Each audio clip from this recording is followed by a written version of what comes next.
shade of the Hamilton Tiger Cats. Well, when he was in the lineup, the Tabbies were 6-3 and gave up just 25 points per game. But since he suffered a dislocated elbow back in late August, it's been all downhill for Hamilton. They have lost 4 of their last 5, and their defense has given up a whopping 37 points per game. So while the Ticats will have to wait at least another week for their MVP to return, Coach Don Southern knows if they're going to turn it around, his defense can't rest.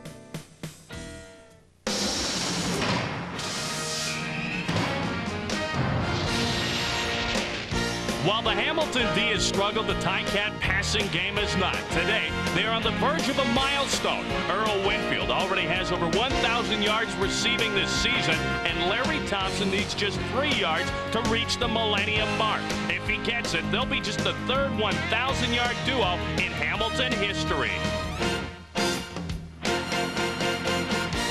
Meanwhile, Forest Brake's Shreveport Pirates have lost 5 straight games, but they have some big play receivers of their own in Wayne Walker,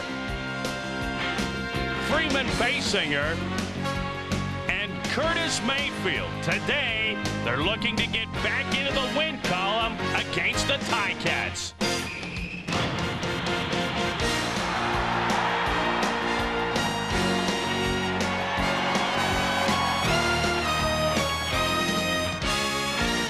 CFL Live, today's game from Independence Stadium, the Hamilton Tiger Cats and the Shreveport Pirates.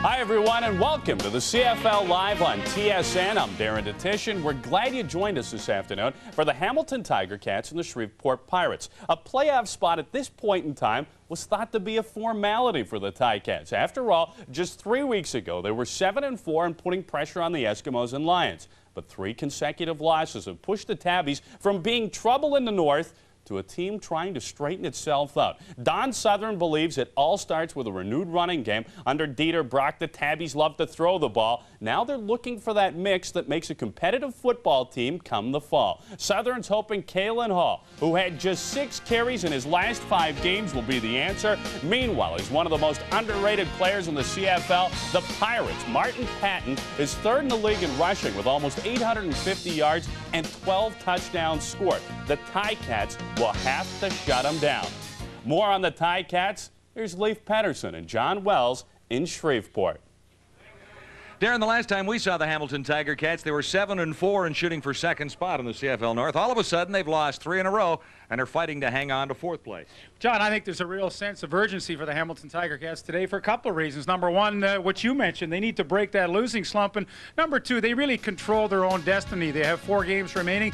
If they win 2 of those 4, they automatically qualify for the playoffs. And you'd have to think a game against Shreveport today is one of those wins they're counting on, and maybe that game coming up against Ottawa. So for Hamilton, this is a huge game. Now, for the Pirates, the playoffs are a thing of the past. What do you think of Billy Joe Tolliver, 11 losses on this season? Is he the quarterback that's going to help? Well, I think he really is. You know, it's time to give him a report card after 15 games, and I think he's played really well. He is a typical NFL-type quarterback, and he throws the timing patterns well, the short patterns well. He needs work on the long passing game, but they've built a nice running game in Shreveport here to complement Billy Joe Tolliver. So, yes, I think he's the quarterback of the future, but they need a solid number 2 guy next year, too. It's a sunny 77 degrees in Shreveport this afternoon. Perfect afternoon for short-sleeve football. Hey, thanks very much, guys. It has been an extremely tough year for the Pirates. For the 2nd consecutive season, they are going to miss the playoffs, although they have made some strides in becoming a respectable team. One of the reasons, Bjorn Nitmo, 33 of 38 field goals this year, including 2 55-yarders. Larry Thompson needs just 3 yards to hit the 1,000-yard mark. He, along with Earl Winfield, would become only the 3rd tandem in Ticat history to both have over 1,000 yards. And Eric Carter, what a season he's having. The Ticat back leads the league with 9 interceptions. Time now for the opening kickoff. Let's head down to Shreveport as John and Leif are standing by. And gentlemen, you mentioned just how important this game is for Hamilton. They're not critical, but rather important for the Hamilton Tiger Cats. With 4 games to play, they need 2 wins are a combination of Winnipeg and Saskatchewan losses to clinch the 4th playoff spot. Don Southern has seen his team lose 3 straight games after sailing along to that 7-4 record as they headed to BC against the Lions. And Forrest Gregg has had another one of those seasons in Canadian football. This is his 3rd season in the CFL, 2nd with the Shreveport Pirates. And remember back to 1979 when he was the head coach of the Toronto Argonauts. You know, although this is a 4-11 team here in Shreveport, it's a better team than it was a year ago. The personnel's better. They've lost a lot of close games, and you know, anybody playing them will say, yeah, they don't have the record to show it, but they give you a tough game every time, and I know that's the way Hamilton feels about this one.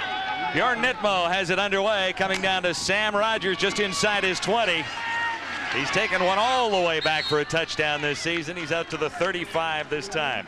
Today's starting lineups brought to you by Mr. Sub. Fresh thinking is what we are. And Steve Taylor gets the call at quarterback for the 2nd straight week. Taylor has 9 touchdowns and 10 interceptions, including 2 ICs last week. The offensive line is the same as it's been except for 1 game this season. Great wide receivers with Larry Thompson and Earl Winfield. And Kalen Hall is back to run the football for the Tiger Cats after missing last week. Ticats begin with a 1st down just across the 35.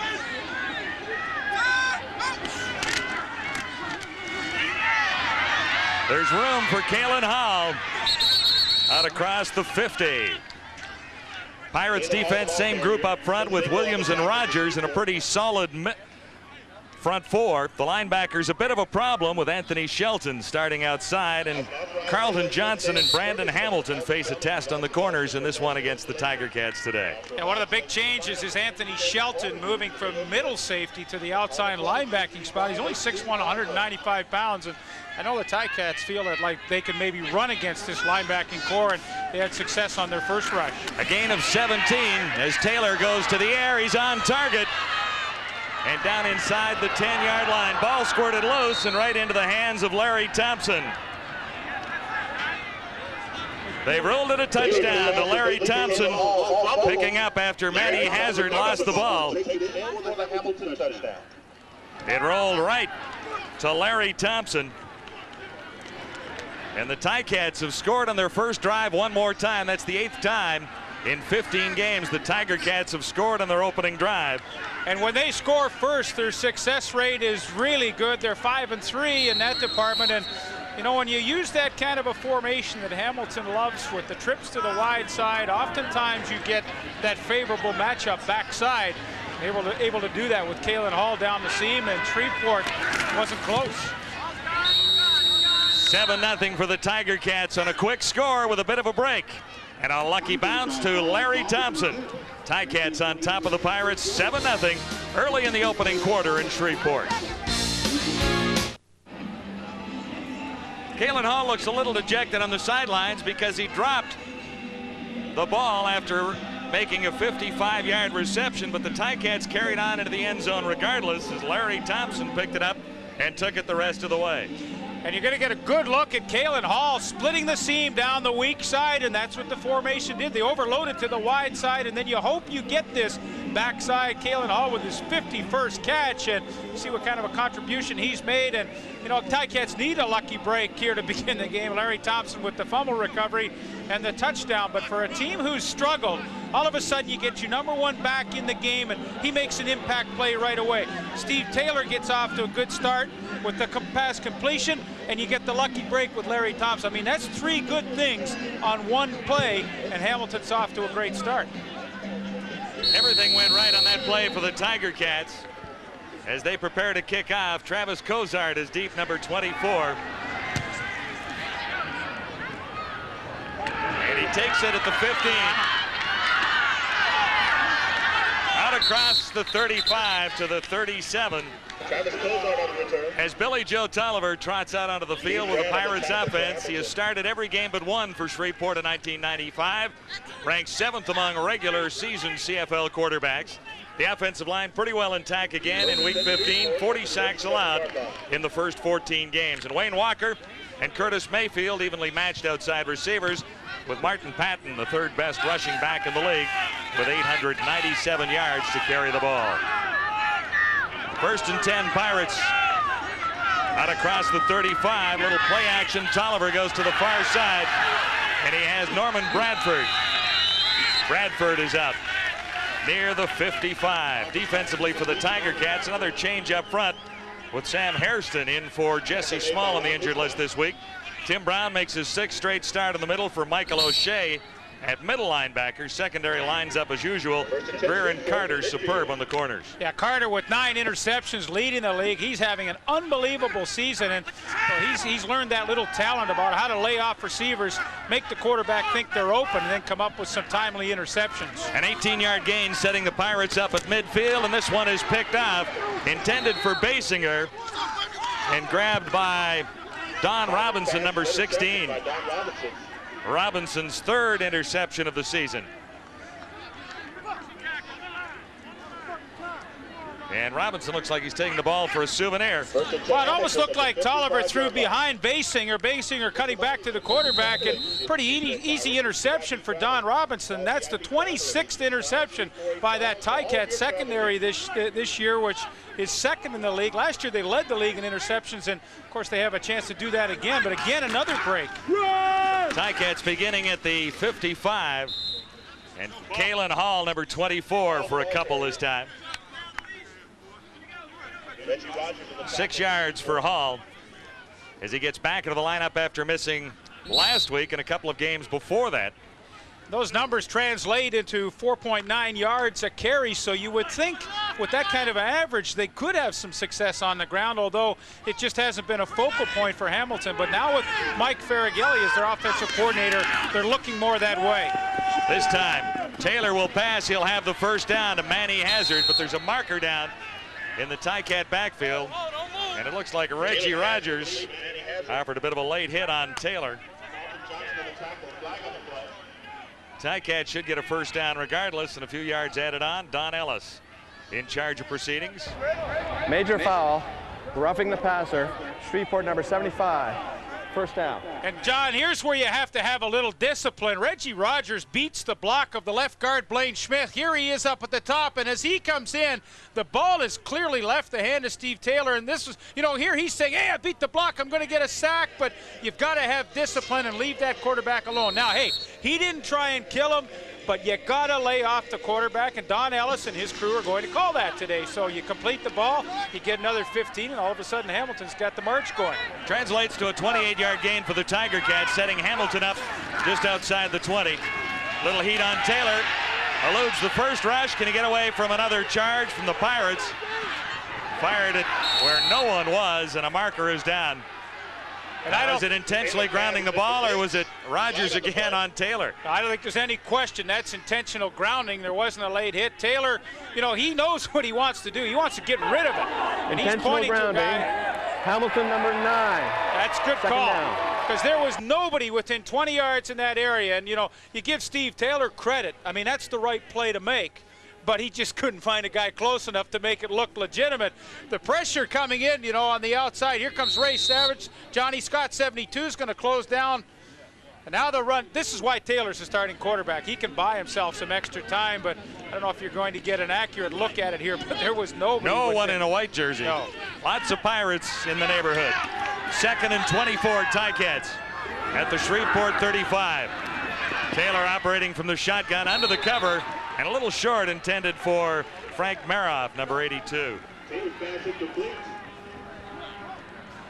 Frank Maroff missed the last couple of games, back in the lineup now. And, you look at one of the problems for the Ticats offensively. Yes, they've turned over the ball too many times, but they've had to shuffle personnel so many times. Maroff was the starting slot back at the beginning of the year. He goes out for 6 games. He comes back in, then he goes out. I mean, Manny Hazard's been in and out. Larry Thompson's only been here half the year. So people forget. I mean, this is a receiving corps that has changed almost weekly, and that's tough for young quarterbacks. Kerrigan will put it down just outside the 40, and Osbaldiston has plenty on the field goal. Paul Osbaldiston connecting on his 27th field goal of the season, and the Ticats have scored on their first 2 offensive series. It's 10-0 as we send you back to Darren. Hey, thanks very much, John. It was a big game for the Saskatchewan Roughriders this afternoon, wrapping up a home-and-home with the Baltimore Stallions. Saskatchewan led by a count of 17-0 at one point in time. They were up by a single point, time running out. Carlos Huerta, he'll hit the field goal from 21 yards. The Stallions pull it out 29-27. Saskatchewan remains tied for the final playoff spot in the North with the Winnipeg Blue Bombers. Let's go back to Shreveport. Well, that's good news for the Hamilton Tiger Cats, who are trying to stay ahead of Saskatchewan in the race for the fourth playoff spot. Gain of a couple for Martin Patton, averaging 5.2 yards a carry, and he's pretty close to that on this. Mark it as a 5-yard gain for Patton. He's done a lot of things well. That 847 represents third in the league in rushing totals, and the touchdowns with 12 is second. So he's given this offense an enormous contribution.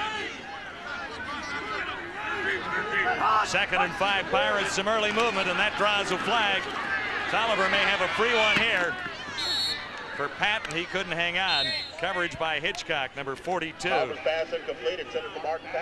Hitchcock started a couple of games at safety for the Tiger Cats, and now he's the right side linebacker. And Keith Embry was the man who jumped offside. I don't know if you could hear on the field microphones, it seemed like Billy Joe Tolliver really changed the voice level in his cadence, and as soon as he gave it the big hut, hut, hut, oh, Keith Embry jumped offside. He just couldn't help himself. That's what those quarterbacks, they do that sneaky stuff to you. They change that voice level, and you know, the defensive linemen, they get edgy. 2nd and 5, they're thinking big pass rush.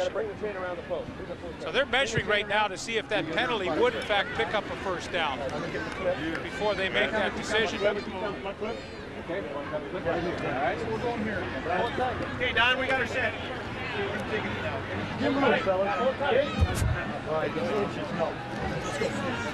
I don't know why they do that anyway. You're going to take the penalty. Why don't I take the penalty, then bring the sticks out? But maybe they want to make that measurement so accurate. Let's just go over to the sidelines and do it. Well, it was 2nd and 5, but maybe a little less than 5. That's what the indication is there. Offside. Hamilton, number 98. 2nd down repeated.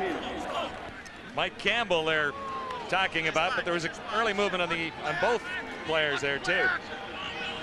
Keith Embry and Mike Campbell, 98 and 96. And that'll be an easy first down for the Pirates, trailing the Tiger Cats 10-0 with 9:13 to go in the opening quarter at Shreveport. Interesting, they changed quarterbacks for that 3rd down gamble and bring Mike Pulaski in, and you know, as a better runner than maybe Billy Joe Tolliver, so look for that for the rest of the day.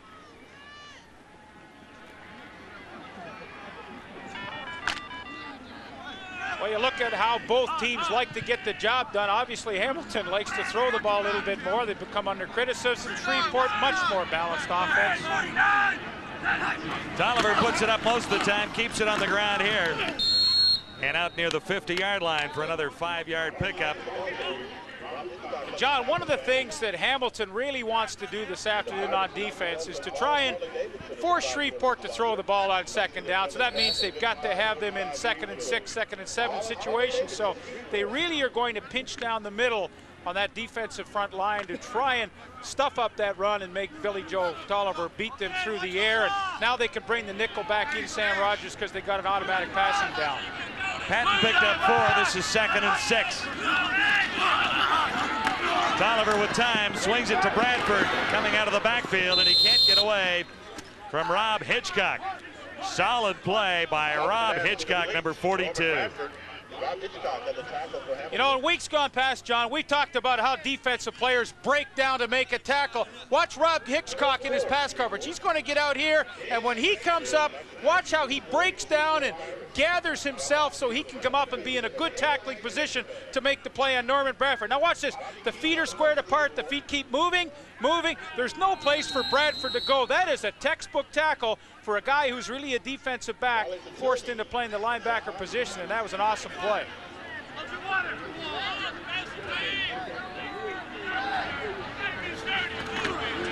Here's Robbie Keane on 3rd down. Pretty good kick for Sam Rogers at the 20. And he might have got 4 yards on the return as he's fired back after a 36-yard punt. It's been all Ticats so far, and they'll have the ball once more when we return live to Shreveport.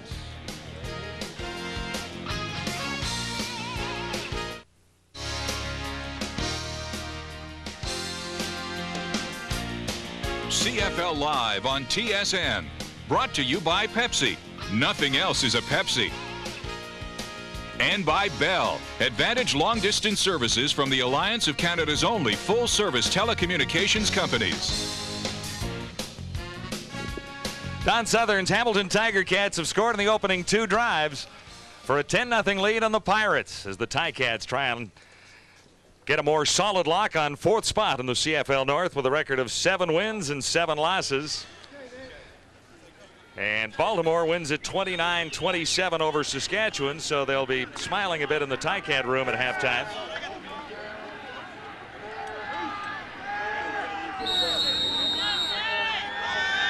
Hamilton first down out across the 25. Make it the 27-yard line. This is Steve Taylor, and that's Kalen Hall caught from behind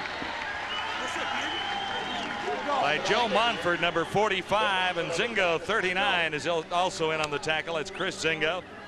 He's been on and off the roster and the practice roster in Shreveport all season.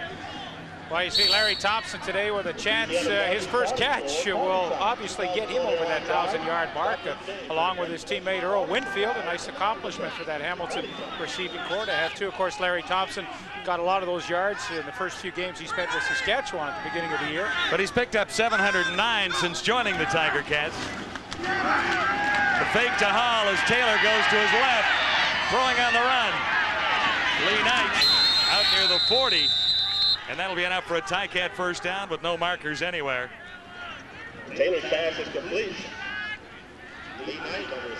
And again, the dimension that Steve Taylor gives the Hamilton offense that maybe Anthony Cavillo doesn't is that ability to run the counters, the bootlegs, and to scramble around and beat the pass rush. Ray Savage had him in his sights, but Taylor bought the extra time and got it to Lee Knight, who's had a terrific year catching the football.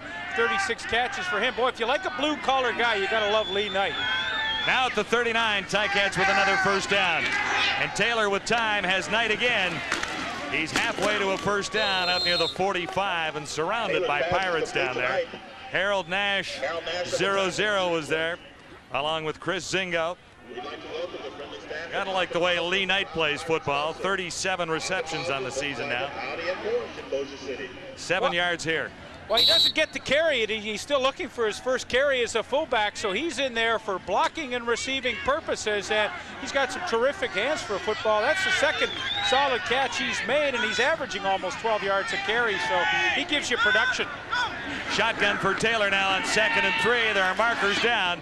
Taylor to Winfield, first catch of the day.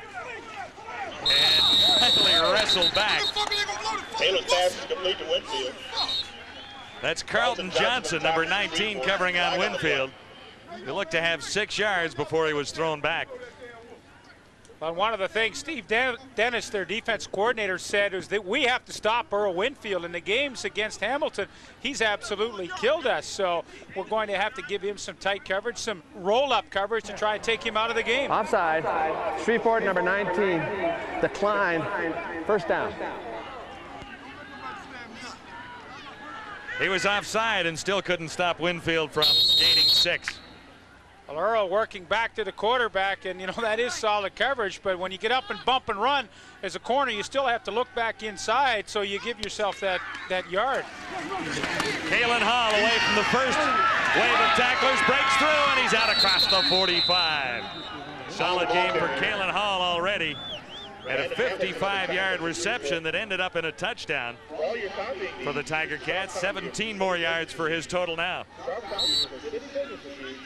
When Kalen Hall gets into the secondary, he's tough. 39, the middle linebacker, Chris Zingo, can't make the play, but, you know, Kalen Hall never stops those feet moving, and that's the reason why he was able to have success on that run. And, you know, initially jammed up, but somehow he got through there. 4th carry for 39 yards for Hall. Here's Winfield trying to make it to a first down. He's about a yard shy on the near side. Super season again for Earl Winfield. He's 5th in receiving yards with 1179, 5th in receptions with 71. And 3rd in touchdowns with 10. I mean, talk about production. Every 7 times he catches the football coming into this game, he scores a touchdown. I don't think you can ask for much more from your wide receiver. Seems like always when the game's on the line, it's Earl Winfield they go to. Not surprising. He's able to come up and make the big plays.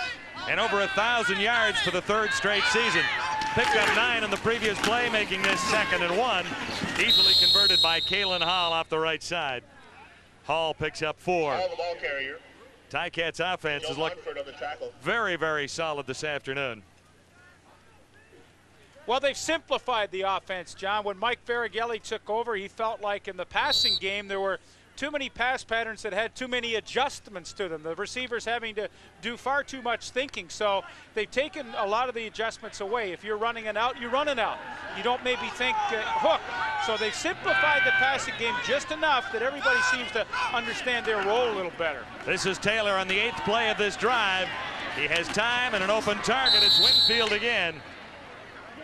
Had the feet taken out from under him by Carlton Johnson. And Winfield has another 18.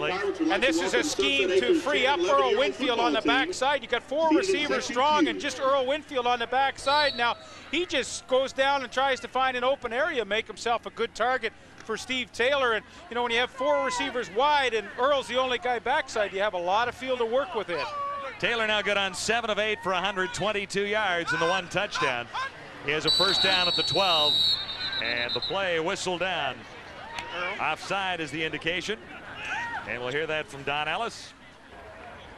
Procedure. Procedure call. Hamilton number 66. Repeat the 1st down.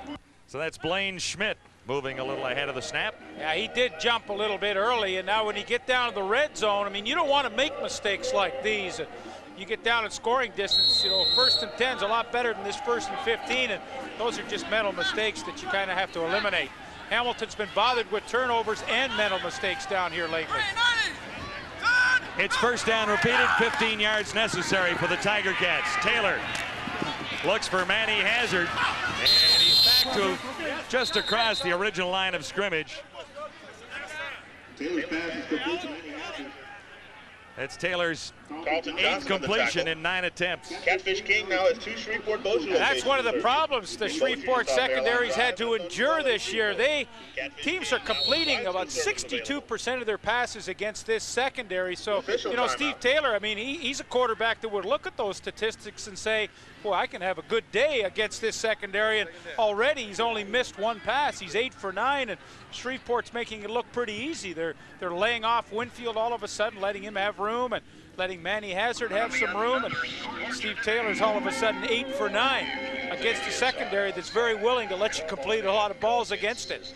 Manny Hazard is the injured Tiger Cat, getting back into the lineup this week with an injury to Barry Rose. And Hazard a little upset at the injury coming at this point. See if we can see what happens at the end. Every time you do that spin move, you're a little vulnerable, and Carlton Johnson takes him to the turf. Tough to tell right there what might have happened, but the way Manny Hazard's leaving the field, I suspect it won't be long before he's back in. Played for the Argos for a time and was in the Birmingham camp in 1995. Missed 3 this season on the injury list and a couple of games on the practice roster in Hamilton. You know, in 1993 with Toronto, he had 61 catches for over 1,000 yards, so that's a guy you always kind of want to take a look at. You're not sure why his production drops off, but Hamilton's been willing to take a look, and he's played well. On 2nd and 5, Taylor looks to the 1-yard line. Richard Nurse was the intended receiver. And a lot of teams have picked against Harold Nash, number 00, when they've been down in scoring territory. I'll get that one out. And this time, Steve Taylor did just that with Richard Nurse on Harold Nash, but Nash was up with solid coverage, and really there was no way to complete that ball. Osbaldiston hit from 42 yards out a few moments ago. Good on 27 of 39 on the season, 68% of his field goal tries. I asked Paul, he's not punting today with Hank Alisic, and he's not kicking off. Are you bothered by the cut and workload? And he said, yes, I was, but you know, maybe my field goal kicking, all I do is concentrate on that. I'll have a good day doing that, and he's off to a nice start. And a 14-yarder for Paul Osbaldiston in a drive that took 6 minutes and gives the Tiger Cats A 13-0 lead. I'd like to recognize today's 38 players. Manny Hazard shaken up in the last drive, walking it off on the Ticat sidelines. It's Hamilton on top, 13-0, with about a minute and a half left to go in the opening quarter in Shreveport. 77 degrees on the old scale when this game began, and a very light breeze. Perfect afternoon for football in Louisiana.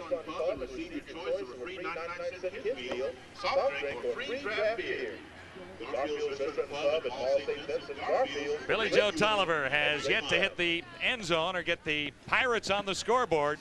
Struggled a bit last week against Baltimore as well.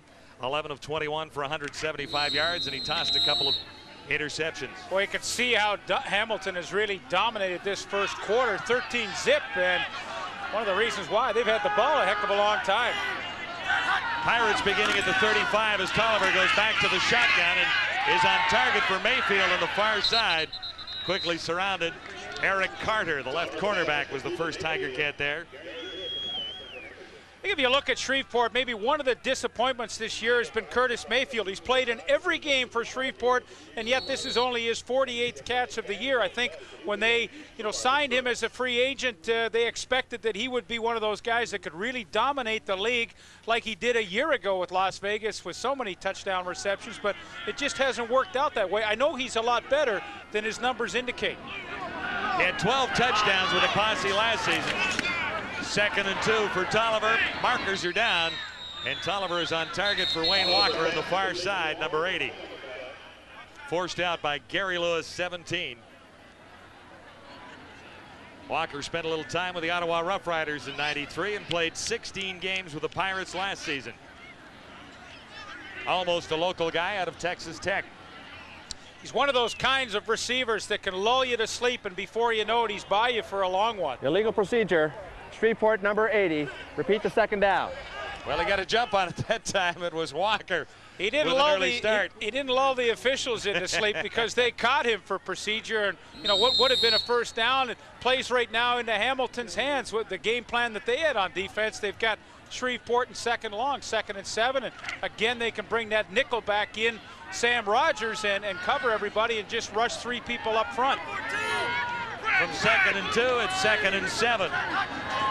Part of the Pirates' problem all season. Tolliver, and he had a man open, but Fred Montgomery couldn't bring it in.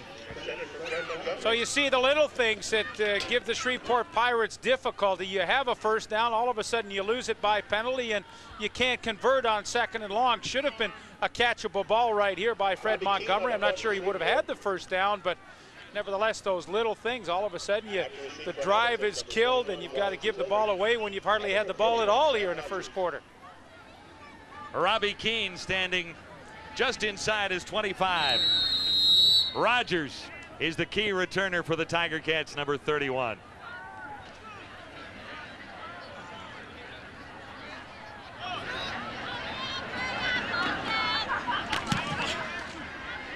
High kick by Keane. Sam Rogers lost it. And let's see who came up with the football. It looks like the Tiger Cats got it right back. It rolled right back to Rogers. No celebration by the Pirates down there, so it'll stand as a 48-yard punt on the last play of the opening quarter. Rogers misjudged it, and luckily he got it back. It's been all Hamilton so far. Ticats scored on the opening drive and have added 2 field goals since.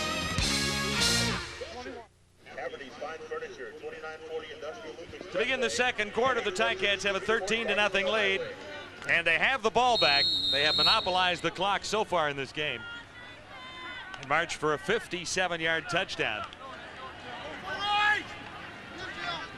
Added a couple of Paul Osbaldiston field goals. From the 26, it's first down, and Taylor lost the handle on the football. Looks like the Tiger Cats have it right back. Could have been costly as Taylor bobbled the exchange. One of the problems Hamilton had in the meeting against the Shreveport Pirates in Hamilton earlier in the year was, pass protection. Shreveport ran a lot of stunts up front, and one of the things they really like to do was to take Reggie Rogers here, Johnny Scott down inside, and Reggie Rogers on that loop. And, if you feel like watching the pit today, that's one of the stunts that Shreveport loves to do and that Hamilton's going to have to pick up. On 2nd and 12, Taylor goes to the far side, and the catch is made by Manny Hazard. Took a pretty good hit from Carlton Johnson, though. After making the catch, Manny's had a tough afternoon. He's had a couple of good hits, but this is what you can do when you sit back in his zone. Carlton Johnson leaving his man, just reading the quarterback, and he's able to come up, read the pass play, and unload on Manny Hazard, keep him short of that first down. But when you sit back and are able to look into the backfield, that's the kind of play you can make. That's a big defensive play for the Pirates, forcing the Tiger Cats into a quick punting situation. They haven't done that before this afternoon. No, they're going to get it back in pretty good field position, too. And look who's back, Hank Alisic. They need some Hank time, and Alisic is back on the roster. This isn't a high kick, however. An effective return by Will Covington. Covington out across midfield with a 25-yard return after Alisic's 38-yard punt. Numbers from the opening quarter: 161 net yards for the Tiger Cats to 38, and the time of possession, as we talked about, is key. Well, there's all kinds of stuff in here. I mean, you get that one turnover, that cost Shreveport 3 points there. And good field position here for this turn by Covington. And, Alisic was in there to get hang time. He kicked that thing so low it barely got over the line. Tolliver on first down, looks to throw, has a man coming out of the backfield.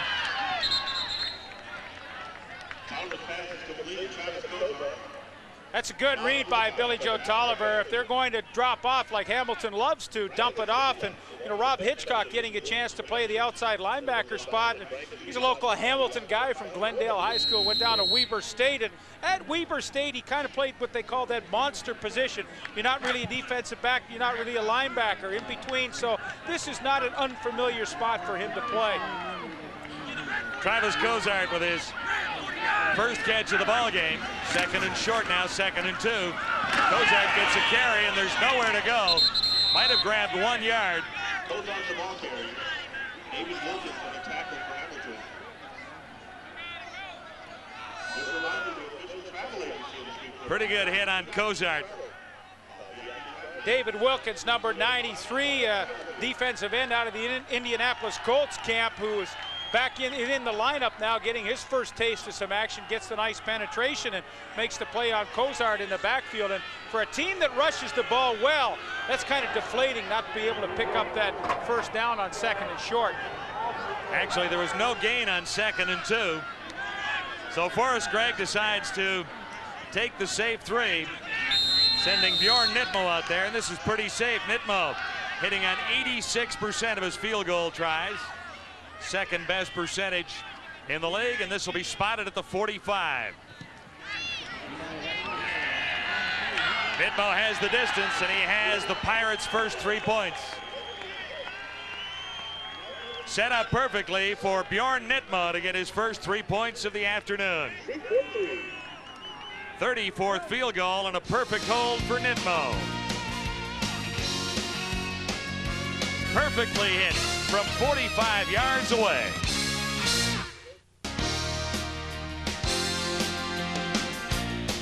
CFL Live, brought to you in part by 3M Canada, imagining the unthinkable and developing the unknown. That's 3M Innovation at Work.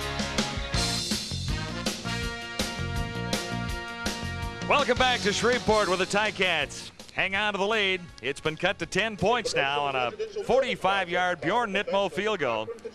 Don Southern's Tiger Cats opened with 3 straight scoring drives, 1 touchdown, a couple of field goals by Paul Osbaldiston.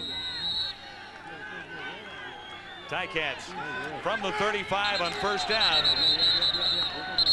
And the play whistled down. Richardson might have moved a little early on a procedure situation there. Illegal procedure. Hamilton number 51. Still first down. That is Dave Richardson, in fact. Schmidt had a similar problem a couple of moments ago. It's 1st and 15 again. Steve Taylor with an awesome start. One of the things he said he'd like to do is to get Larry Thompson involved in the offense early. Felt like that really helps his game, but Thompson has yet to catch a ball. Although he does have a touchdown when he picked up the fumble and took it in. Looking long, and Thompson spotted that time by Steve Taylor. And as you said, he went looking. Close coverage, but no flag. Close coverage by Brandon Hamilton. You watch, he's going to get that left arm tucked nicely into Larry Thompson when the ball is in the air. Watch the left arm now. It gets tucked in perfectly. Now, you know, is that interference? Is it a little hand fighting? I say just let him play. It was hardly flagrant. Dude, let him play. 2nd and 15. You know, talking about Larry Thompson, Steve Taylor felt like if you don't get him involved early, sometimes you can lose him, and he has yet to catch a ball. Taylor had to get it away in a hurry, and it was almost picked up. Reggie Rogers almost had an interception there. Number 75 didn't have the hands to catch the football. Well, sometimes you always don't get that great pass rush. Here's Reggie Rogers right in the middle. Now, he's not going to get the great penetration, but sometimes good things happen anyway. And he almost gets the interception. See, he's stuffed pretty good at the line of scrimmage and looking for that screen. Can't see him there, but he had a chance to make a great interception there. And the pressure was provided by number 96, Keith Embree.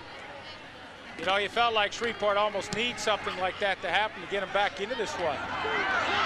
Well, they've stopped the Tiger Cats twice in a row.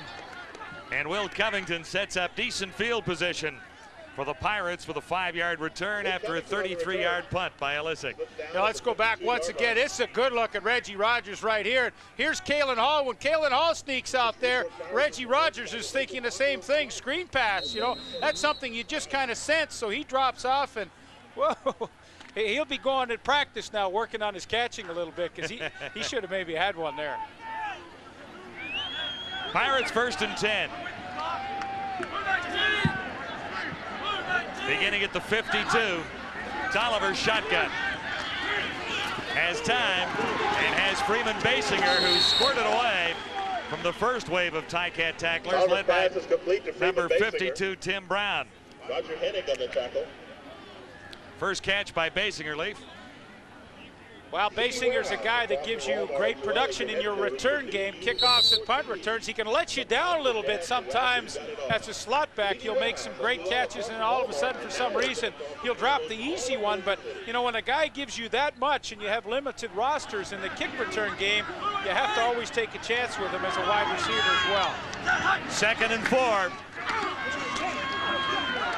Tolliver can't find a receiver, takes off himself. He doesn't do it often, but it worked that time. He had enough for the first down. And that's something a quarterback can really do against the Hamilton Tiger Cats, because for the most part, they only like to rush 4 people and sometimes just 3. So if a quarterback sees a lane opening to run, you know, you'd like to take it. Now, Tolliver's not a great runner. He'd admit that, but, you know, he's good enough to get 5 yards when he gets through that first wave, and he does the only thing he can do to keep this drive going. There you see his numbers on the season. I mean, that's an average just slightly over 2. So you know that's not a focal point for him. He's not thinking about running. Way over his average that time. He grabbed 7. He'll be tired. Setting the Pirates up at the 45. Tolliver will rest and look for a receiver this time. It's Mayfield. Made the catch and lost the ball hitting the ground. We'll see where they spot it. He's close to a first down. Offensive line for Shreveport really doing a solid job, and they have to wait this long. Mayfield, you know, the pattern's over, but now he sees his quarterback in trouble, and the good thing he does is keep working back to the quarterback. And did you notice how far out in front he made that catch, so Eric Carter can't get an arm around and knock it loose? Technically, that is a heck of a play by Curtis Mayfield. And enough for a first down as the Pirates stand in the Ticat 35.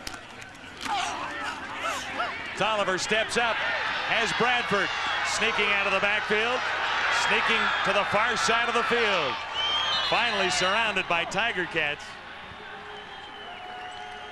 Down to the 17-yard line. Norman Bradford 34 receptions for 365 yards coming in. He has 18 there. You asked me in the opening, is Billy Tolliver going to be the quarterback of the future? I think he is. If you see right here, Tim Brown's gone. Hassan Bailey's gone. These guys get out of there so quickly that you have to dump it off underneath. Hey, Tolliver, he wants to go downfield, but he makes the right move. He gives it to Bradford. Bradford has 10 yards before he comes close to anybody. Deepest penetration by the Pirates inside the 20. And this is Patton. Hard running inside. He's got better than 5. Make it a 6-yard gain for Martin Patton. And this is the first time that Shreveport's had any rhythm to their offense. They've mixed it up nicely, and when Billy Joe Tolliver's wanted to throw, his offensive line's given him good protection. He made the good read to get it to Bradford. He made a nice completion to Mayfield, and now all of a sudden you bang away with Patton. I mean, this is the kind of offense that we know Shreveport has, and they've finally been able to get it going now here in the second quarter. Tolliver looking at 2nd and 4 inside the Hamilton 15. And he won't get this one away. Keith Embry, number 96, with his 3rd sack of the season. And that's the 41st given up by the Pirates. He's working against Donnell Johnson, the biggest man in the Pirates, and this is nothing more than extra effort, because initially this is enough time for Billy Joe Tolliver to throw. I mean, the knockdown, he gets up and he still gets the sack, but that's one of those sacks you don't blame the offensive line. When it's a 3-5-step drop and you're doing chop blocking, the quarterback has to get rid of the ball, and that's not the offensive line's fault. Robbie Keane hit from 45 yards a few moments ago. This will be spotted at the 27. I should say Bjorn Nitmo, number 16. And a marker down as Nitmo puts it through. 47-yard field goal attempt by Nitmo's good flag on the play. No, it's 3rd and 12, so unless it's something really flagrant, it won't really matter. Well, it's on Shreveport too, so that will matter. That one will go back.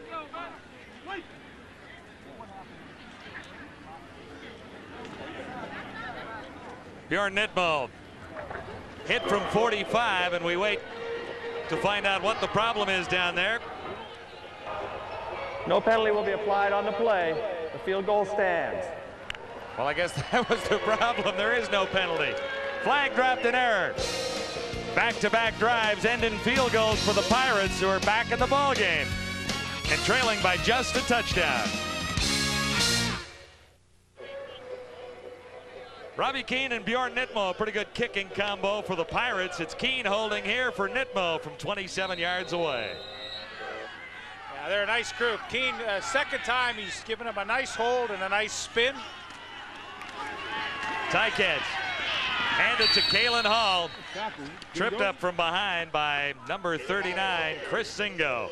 John, you look at bright spots on this Shreveport team. Well, you know, like, get rid of that, get rid of that. This guy is now 35 of 40. How about that? That's not bad. And all of a sudden, that percent goes up to 87.5. So when you look at a team that struggled, this guy hasn't. He's given them a lot. Coming into the game, Nitmo had the 2nd best percentage in the CFL. Tykat's looking at 2nd and 3. And Lee Knight makes the catch. He'll have a first down. Knight simply ran over one of the Pirates out there. Looks like Anthony Shelton, number 23. And Lee Knight, most of the year in the trips formation that Hamilton is their base package, is the number 3 guy. So he gets the chance to catch a lot of underneath balls. He's a blue-collar kind of guy, and you have to love the way he plays, never complains, plays hurt, and doesn't get the glamour of getting to run with the football, but gets to catch it a lot and make a big contribution to this offense. He's a real clutch guy. Great in any situation. Taylor looking at 1st and 10. Will he get it away? Not this time. The ball squirts loose. And the Pirates look like they might have recovered. Pirates are suggesting they have. Zingo coming up with it. Hang on, it's number 64, Ben Williams. Momentum in this game is changing just a little bit as the Pirates are set up almost in field goal range already on the fumble recovery by Ben Williams.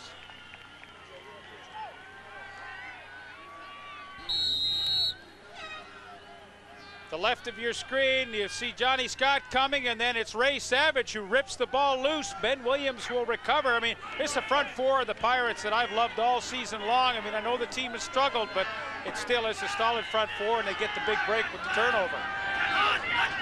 On the turnover, first down Pirates. At the 35, it's a long toss toward the end zone and grabbed by Roger Hennig, number 15. Boy, the mistake really cost Shreveport. You know, it's 13-6. You just get the big turnover, and all of a sudden you have a chance to get right back into this one. And this ball is simply underthrown. Way Walker had position on Derek Greer, but the ball hung up, and the middle safety, Roger Hennig, was able to come over and make the interception. Hennig just floated into the zone there, and it was an easy interception as Tolliver heads to the sidelines.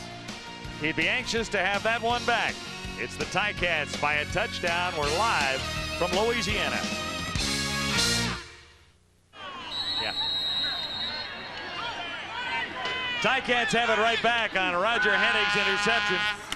Steve Taylor starting at the 25 to his right. And the pass is caught on the far side by Maroff. Somehow, Maroff came up with a catch. 25 yards for Maroff, and this is something to see again.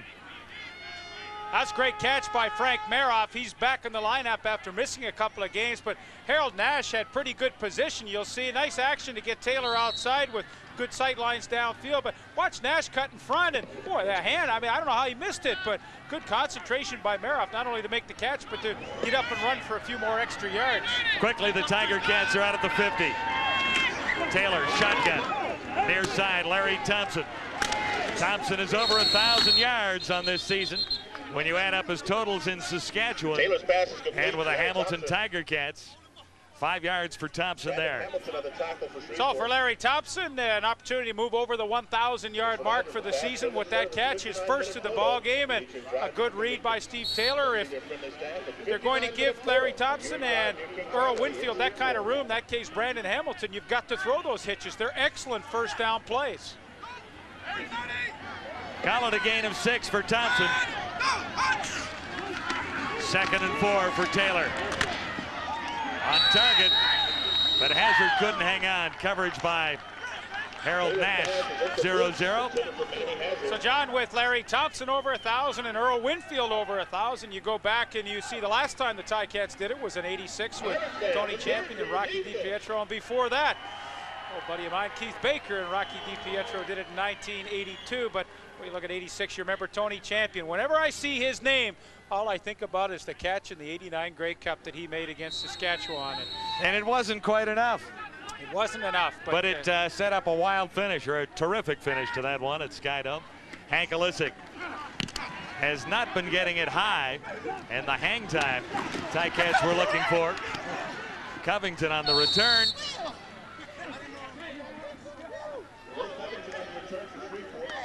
So the Pirates get it back, and the North Division standings are like this, with the Calgary Stampeders home and cooled out and first place clinched. Edmonton in pretty solid shape in second spot, and the Ticats really just trying to solidify their hold on 4th spot ahead of Saskatchewan and Winnipeg. Really today now with Saskatchewan and Winnipeg both having played 15 games, this is like the game in hand now, although Saskatchewan played today. So for the Ticats to move 6 points ahead of both those two teams, they really put a stranglehold on that 4th playoff spot. Saskatchewan losing by a couple to Baltimore earlier. Pirates deep in their own zone. From the 23, it's Patton.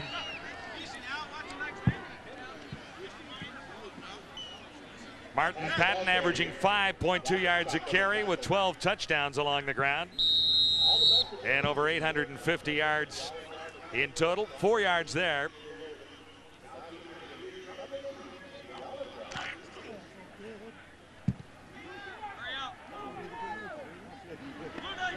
Will Covington flank to the near side, number 83 on 2nd and 6 Pirates. Coming out of the shadows.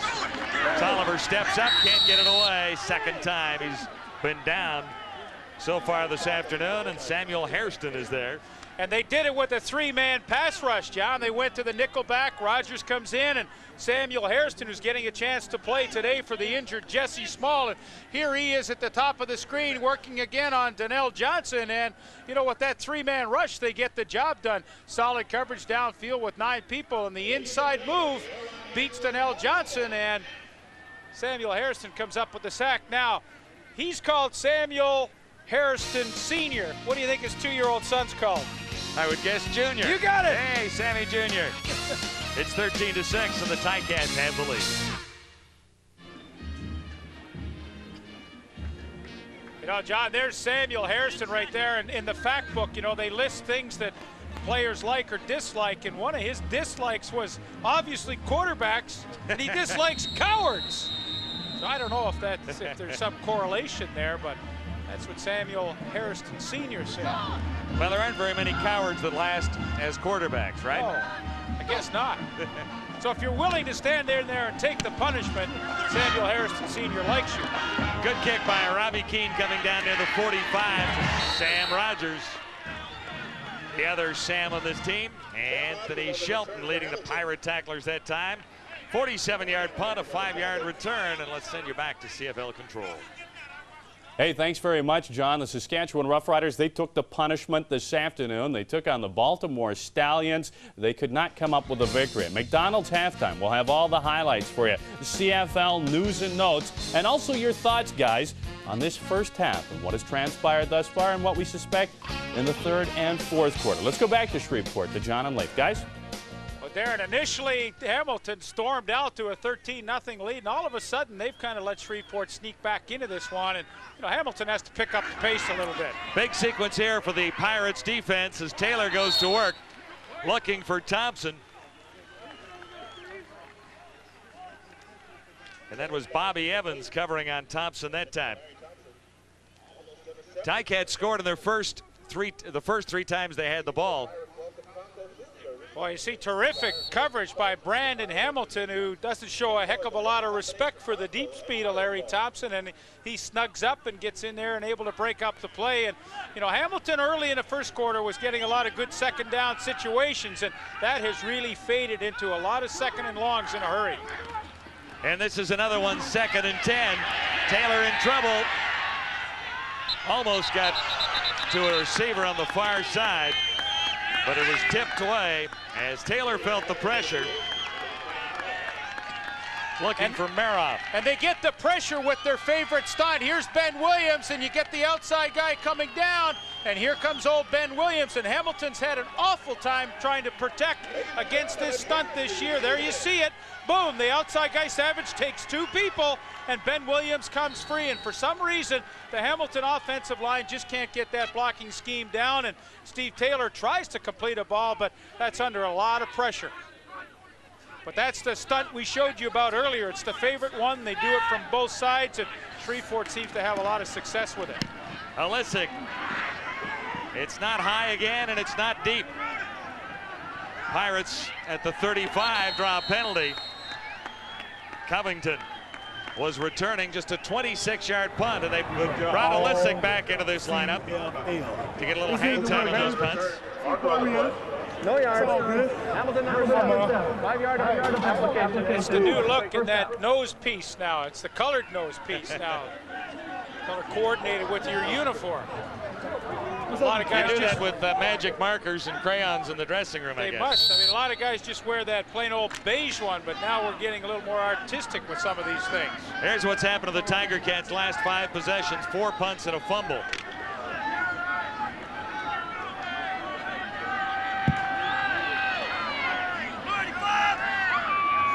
Pirates with 1:55 to add something to the total. Basinger makes the catch right at midfield. And every wrapped up by Robinson. Sorry, John. Every once in a while, both these defenses, which are so similar and only rushing 4, dropping 8, you're going to get those good shots into the seam. And Tolliver saw it right away on first down with Hamilton and hit Basinger quite easily. 16-yard gain, first down, Pirates. Tolliver with time out of the shotgun. Looking for Basinger again, and he makes the catch. Just inside the 30. Basinger in front of Gary Lewis. Back-to-back for Basinger. And that's a heck of a catch. He really fights Gary Lewis for this football. And, you know, you have a better chance when you take it at its highest point. It's like a basketball rebound. And Basinger knew enough to go up and do that and to kind of hold off Gary Lewis with his body. That's a nice catch. 24-yard gain.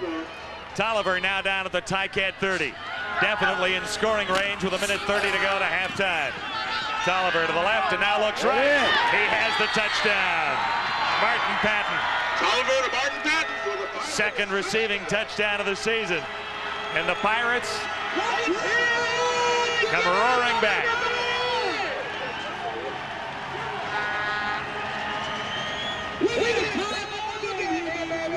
Billy Joe Tolliver had this matchup on the last play, and he came back to it. Martin Patton on Rob Hitchcock, and Patton went the out and up, and there you see the distance, and he was able to get in behind Rob Hitchcock and make that touchdown catch. And all of a sudden, you know, a couple of catches to Basinger, now the long one to Patton. I said Hamilton and let Shreveport get back into it. They're 1 point away from a tie game. And Nitmo has the Pirates back to even. 13-13. Ticats scored a touchdown in the opening drive, added 2 field goals for a 13-0 lead. Pirates came back with a couple of Nitmo field goals, and then the touchdown toss to that man right there, Martin Patton. We'll see y'all next week, Birmingham. I'm not sure this game's being shown in Birmingham. Martin Patton doesn't know that. Nice throw by Billy Tolliver. He looked the other way, but he knew what he had backside, and when he came back to it, his eyes lit up when he saw Patton had been able to get behind Rob Hitchcock so easily. Patton, about halfway down the sideline, hesitated just a touch. That froze Hitchcock. Then he turned it on into the end zone. But to Tolliver's credit, you saw him look off to the wide side of the field and know what he had backside and then come back to it. Back up, let him work. Back up, let him work. Tolliver's 12th touchdown toss of the season. You know, as a quarterback, every once in a while, you have to be a bit of an actor, too, and tried to let the defense think he was going wide side and then came back short side with the good matchup. Don Southern has watched a 13-0 lead slip away. He is not going to be a happy guy in the dressing room about 1:24 from now. Unless the Tiger can't score, and here's a guy who can go all the way. Has once this season. Sam Rogers, not this time. But John, you've seen the flow of this game shift in a hurry. Hamilton has lost their momentum, and all of a sudden, Shreveport has really picked it up. Only took 2 receptions by Basinger and 1 for Patton, and all of a sudden, you're in the end zone, and 70 yards later, only 31 seconds. But boy, oh boy, Hamilton has let this game slip away. Those are great numbers, but it doesn't mean a heck of a lot right now when you're involved in a 13-13 tie. You've lost the momentum of this game, and you have to try and get it back somehow. And the Ticats will begin inside the 20-yard line with 1:19 on the clock. This is Kalen Hall. No room to the outside, or at least not quite enough for a first down. Hall is wrapped up by Carlton Johnson. Gain is 6 yards. Federal Express is proud to be the official courier of the Canadian football. Forrest Gregg with 92 wins, 143 losses, and 2 ties. In his all-time coaching log. How about it, Pirates fans? Let's pump it up. Ticats looking at 2nd and 4. And 1:01 till halftime. Taylor out across the 30 as Manny Hazard. Hazard was wrapped up by Joe Monfort, number 45. It'll be enough for the first down for the Tiger Cats. 7 yards for Hazard, shaken up early in the opening quarter. He's been back to make a couple of catches since. And if nothing else, by picking up that first down, you see the clock running. At least Hamilton has bought themselves some time and probably won't have to give Shreveport a chance had they been pinned deep in their own territory. Taylor for Earl Winfield made the catch, and Nash was right with him to force him out.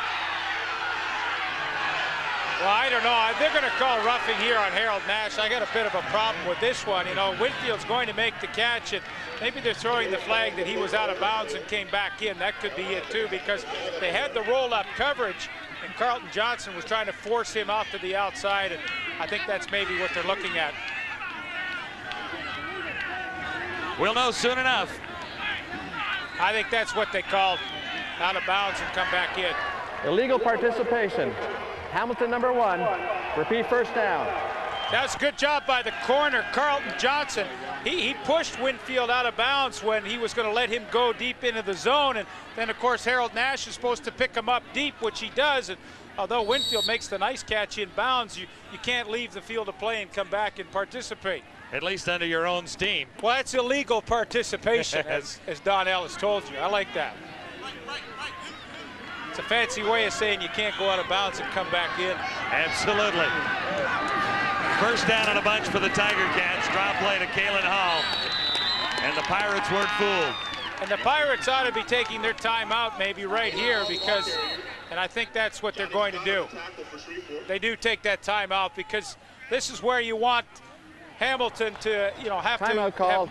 take no time off the clock with 29 seconds to go, and then if they don't make it, chances are you're going to force them to punt and still have a shot maybe to field goal. But you take the timeout right now at this point.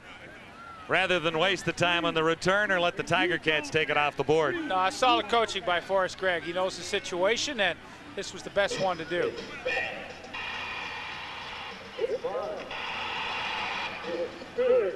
Winnipeg Blue Bombers are chasing the Ticats for that 4th playoff spot in the North Division. Well, I think you'd have to like Winnipeg's chances of maybe getting that 5th and final playoff spot and the right to go down and play against most likely Baltimore in the Southern Conference. Toronto for a couple, then Ottawa. Saskatchewan's road is a little tougher. A couple against Calgary and one against BC. Here's Kalen Hall on 2nd down. Well, John, this goes back to good coaching now. I mean, they're going to let the time run down. There's 25 seconds to go, so by the time they kick it, there's probably going to be about 6 or 7 seconds. And if somehow it's not a great punt and they can stop it right away, this good coaching and the critical time to take the time out may allow Bjorn Nitmo to come in and kick a field goal to give them the lead at halftime. And looking at the Tiger Cats punting so far this afternoon, it hasn't been all that solid. Hank Olisic back in the lineup after missing most of the season. Stands back at his 10-yard line. He's had a 26-yarder for 1 this afternoon. Well, here's where, as a punter, you've got to let that time run right down to its last possible second before you signal your center, Blaine Schmidt, for that snap. They did a good job. He's kicking it with 6 seconds. And he got good hang time on this one, too. Covington won't have much of a play far side. So that's a good play by Forrest Gregg, and it's an even better play by Hank Olisic to work the clock and get a good kickoff. And that's good, solid play in the final minute of this first half. Hank unloaded a 45-yarder to finish off the opening half. And what started off so superbly for the Tiger Cats in a 13-0 lead has evaporated to nothing more than a 13-13 tie at the half. Send you back for the McDonald's halftime show and Darren DeTish.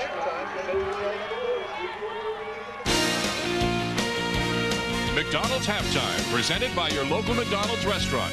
Here's Darren DeTish. Welcome to McDonald's halftime. Tied with the Winnipeg Blue Bombers for the 5th and final playoff spot, the Saskatchewan Roughriders were in Baltimore this afternoon, finishing up a home-and-home series in what was an integral game for Ray Yock's Riders. Now, they came out storming in this game. They jumped out to the early lead. It was 17-0. Baltimore needed a big play. They get one. Alvin Walton will block Brent Madich's punt. Madich goes back, gives it another try. He gets a pretty good one away, but watch Chris Wright back for the return. 3rd in the CFL in all-purpose yards. He'll cut across field, then up the sideline, picks up some blocks. He'll find the holes, and he's gone. 90 yards for the major. It was 17-7. Baltimore trailing at the half. 3rd quarter, Stallions chipping away at the Riders, down 17-16. Ham to the former Bomber. Gerald Elfin in the end zone. He'll make the catch. Baltimore leads for the first time, 23-17. Green Riders don't roll over. 4th quarter, Jones will go to Dan Farthing. Nice catch. Saskatchewan back up, 24-23. Riders looking to extend the lead, but Ridgeway is wide.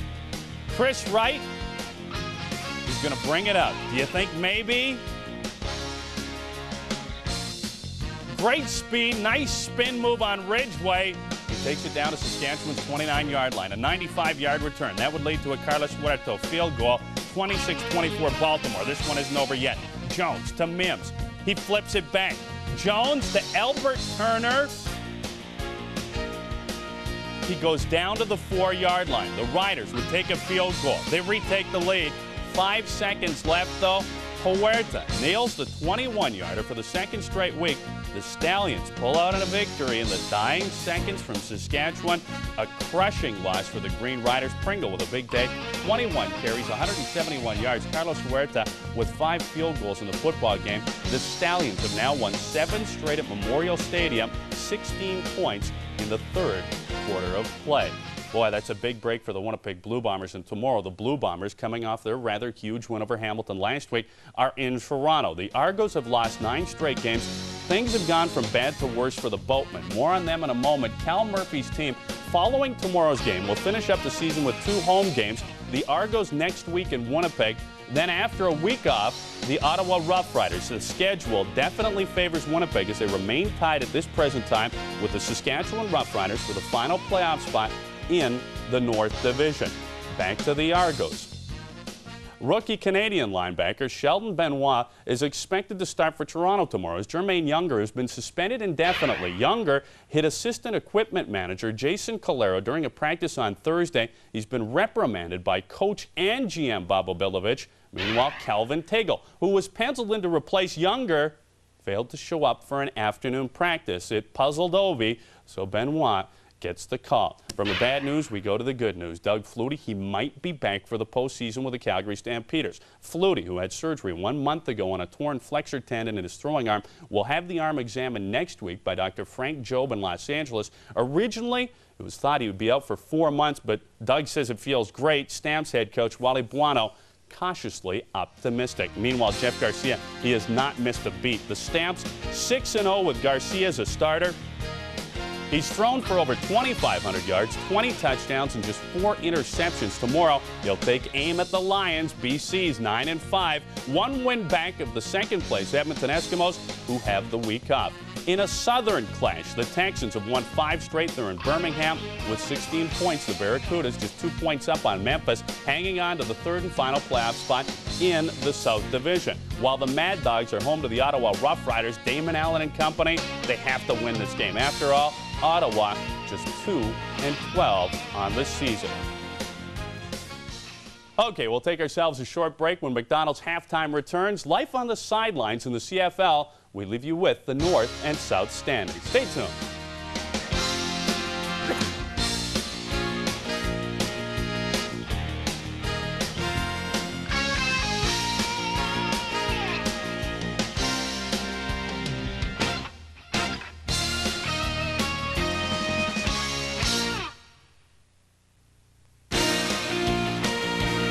McDonald's Halftime, brought to you by your local McDonald's restaurant.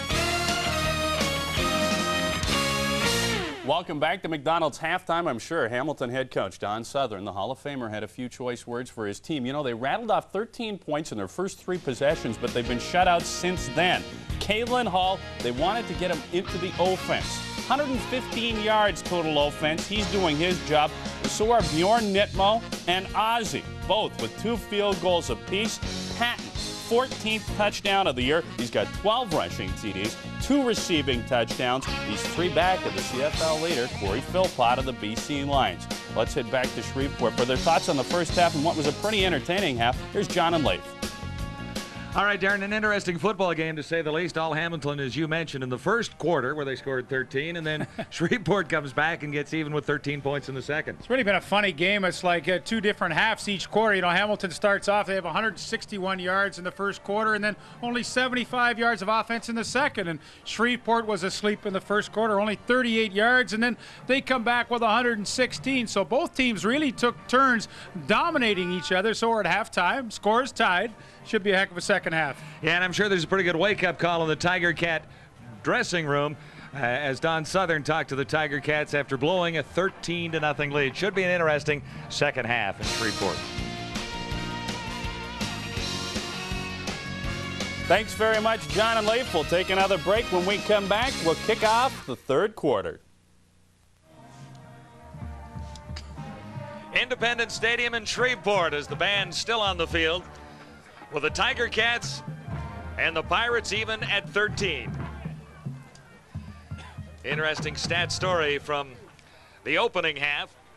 11 first downs for the Tiger Cats compared to 7, and in turnovers, the Pirates had 2 and the Tiger Cats 1. John, you know what I think is interesting to me is to look at the rushing yards of Shreveport. I mean, that's exactly what Hamilton wanted to do to them. They wanted to control them on the ground, and they did that, and yet Shreveport came up with 139 yards passing, mostly in the second quarter, to tie this game up. So if you're Hamilton, you go into the locker room, you say, hey, defensively, we kind of did what we want. We just let them get away with too many passing yards. Basinger with some big catches, and then Martin Patton with a touchdown catch. And for Steve Taylor, if in fact he starts this second half, he has to somehow recapture the momentum. They came right out of the gate flying, and all of a sudden have gone flatter than a pancake. So we'll see how both teams react after halftime. Taylor versus Tolliver. Here's how they stacked up. 190 yards for Steve Taylor, most in the opening quarter. 139 for Tolliver. Both threw a touchdown. Tolliver threw a couple of interceptions. Tolliver made some great reads, though. He made good decisions on when to throw underneath, when he had opportunities to throw over the top. And, you know, I think for him, you know, the one touchdown, and yeah, he had some interceptions, but, you know, that was a pretty flawless first half for Billy Joe Tolliver, and just about what they expect to get from that at this stage of his career in the CFL. What do you think the Hall of Famer said at halftime? Well, I think he told his guys to get their heads out of the rear ends because they really had an awful second quarter, and this is a team that's really fighting for their life right now. 7-7, but things have not gone well, and somehow you have to try and turn it around. They know they're a better team. They think they're a better team, but they're not playing like it right now, and something has to happen. I know Mike O'Shea not being in the lineup really hurts them. He may be back next week. It may take 2 weeks, but nevertheless, Hamilton has to have a little infusion of enthusiasm here in the second half. I didn't see that in the second quarter.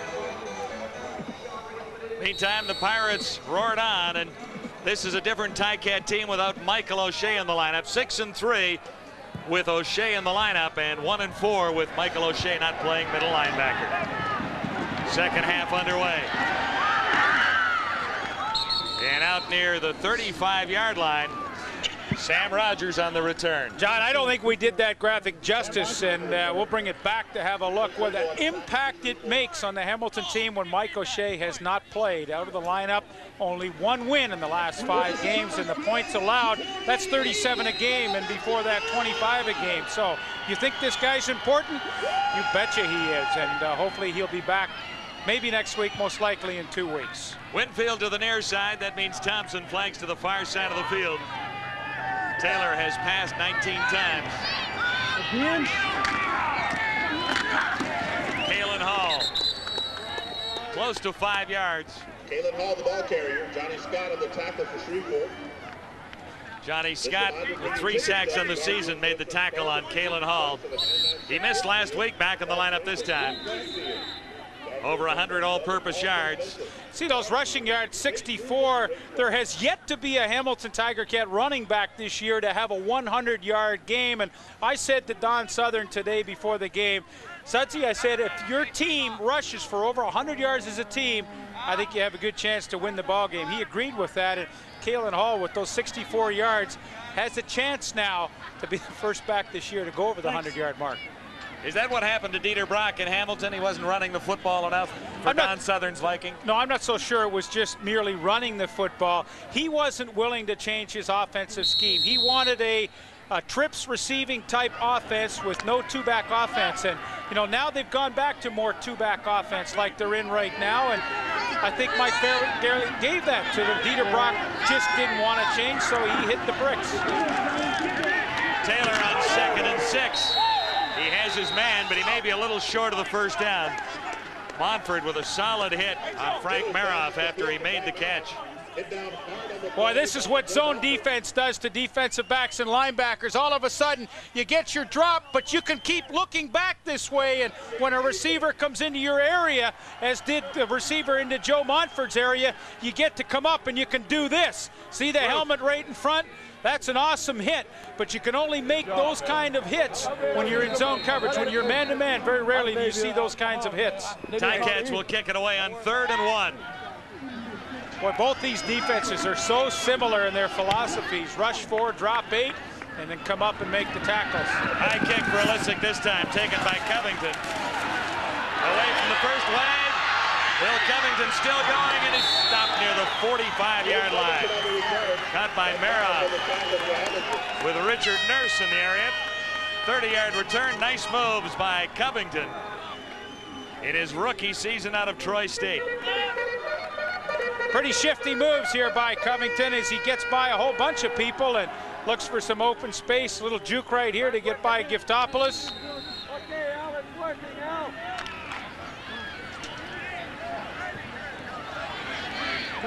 Decent field position for the Pirates. Beginning at the 43 with a first down.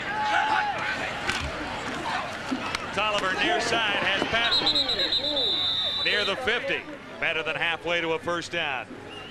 Tolliver's pass is complete. Mark Patton. Forced out by Hitchcock. 8 yards Kroger, the on the play. the official grocery store of the Shreveport Pirates.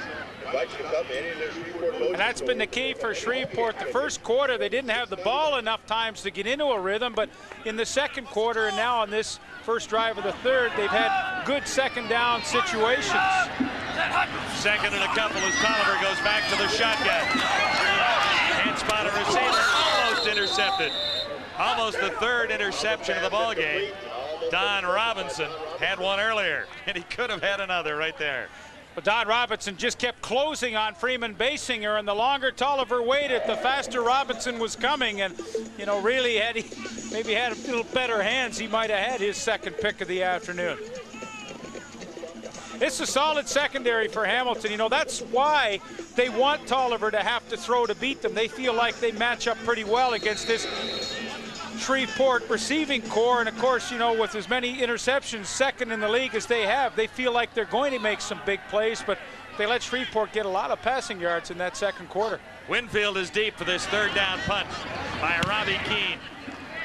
High and coming down to Winfield at the 30. He bobbled it and drew a marker at the 35.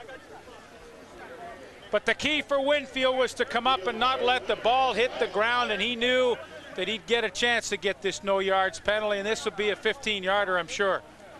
Osborne definitely in the area. Winfield had to catch it twice. No yards. Even if he Shreveport drops it, he knows he's going to induce that down. penalty. He got it. That's another valuable 15 yards for Hamilton. It'll be Ticats 1st and 10 when we return to Louisiana.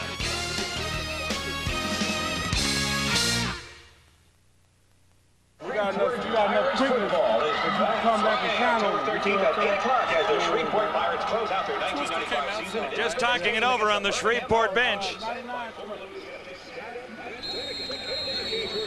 Ticats with a 15-yard no yards penalty. Great field position out across the 45 at the 47, 1st and 10. Steve Taylor to his left. Now the pressure comes. Taylor stands in, fires. Maroff couldn't hang on. Shelton was covering, and he had a little help from Willie White.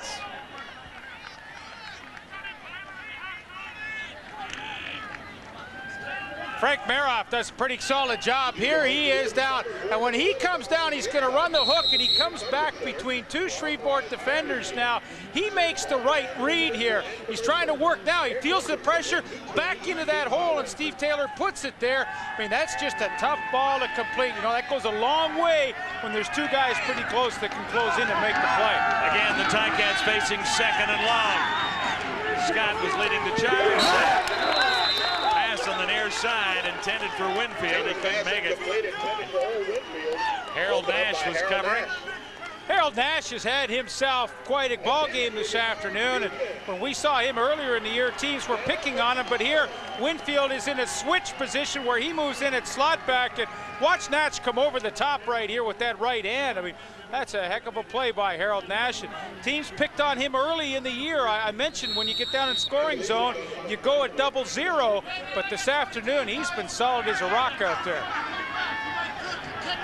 Another punting situation for the Tiger Cats. Illicik inside his 35. And he angles it away from Covington. Well covered by the Ticats special teams. Rogers was there. So was Hassan Bailey, number 7. Boy, John, remember the last time these two teams played at Ivor Wynne Stadium? We were there. Yeah, you betcha. Anthony Cavillo came off the bench, and he threw a last-minute touchdown pass to Earl Winfield to pull that game out for the Hamilton Ticats. Shreveport had the game in control for so long, but then Forrest Gregg's team made a crucial mistake late in the game, and it was all over. Might we see Mr. Cavillo this afternoon? Well, I asked Don Southern, I said, you know, you're starting Steve Taylor. I mean, is this some sort of hunch that that's the way it worked out the last time? And he said, no, it's no hunch. It's just the way we want to go with our quarterbacks. From the 17, Pirates first down. Tolliver handing out to Patton. He's got a couple. Wrapped up by Bailey. Celebrating down there. Samuel Hairston on the tackle. We'd also like Hairston also getting credit. No yards on the play. Calvary Baptist Church. When you run that counter as a defensive lineman, if you can sneak in from behind and get in there, as Samuel Hairston does, you've done a nice job. And you know, he's had a sack on a 3-man rush. Now he's had a tackle in the backfield. You know, he's making quite an impression playing for the injured Jesse Small. 2nd and 10. Tolliver unloads in a hurry, looking for Basinger. He was covered by Don Robinson. Basinger looked for a call, and now a late flag comes down. Intended for Freeman Basinger. Don Robinson defending on the play. Well, that's almost like the official listened to the crowd and then threw that flag. That's about the latest penalty call for an interference call that I think I've ever seen. That one floated down to the turf about 3 seconds after the play. No penalty will be applied as the ball is deemed to be uncatchable. Wow, Next down. That's a good call regardless of what happened. It sure didn't look like a penalty. I mean, Tolliver's calling for one, but see, there's the ball right there. There's no way it can be caught, and good for the officials. They corrected the call and, you know, let the play stand the way it is. Well, Billy Joe, if you threw the ball a little bit better, you might have got the interference call. Yeah, the ball was a little behind the intended receiver. Robinson ran right into Basinger. Tolliver thought he had it there for a split second when the marker came down, but Robbie Keane's in the ball game and punting from his 2. So a game that's gone flat for the Ticats for almost a quarter and a half now. I mean, here's their chance to take control again. They've got Shreveport pinned deep and should get the ball in pretty good field position. Keane's punt coming down to Rogers at the 47, across the 55, and near the 49-yard line. Ticats are in excellent position to score. After a 9-yard return, as Taylor trots back, we'll take a break and return to Shreveport. Reggie Rogers played briefly for the Hamilton Tiger Cats. Now he's a Pirates.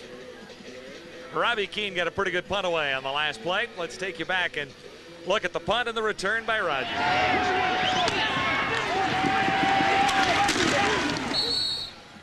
And really what we're listening for there with live sound or sound on tape is a big hit that Rogers absorbed.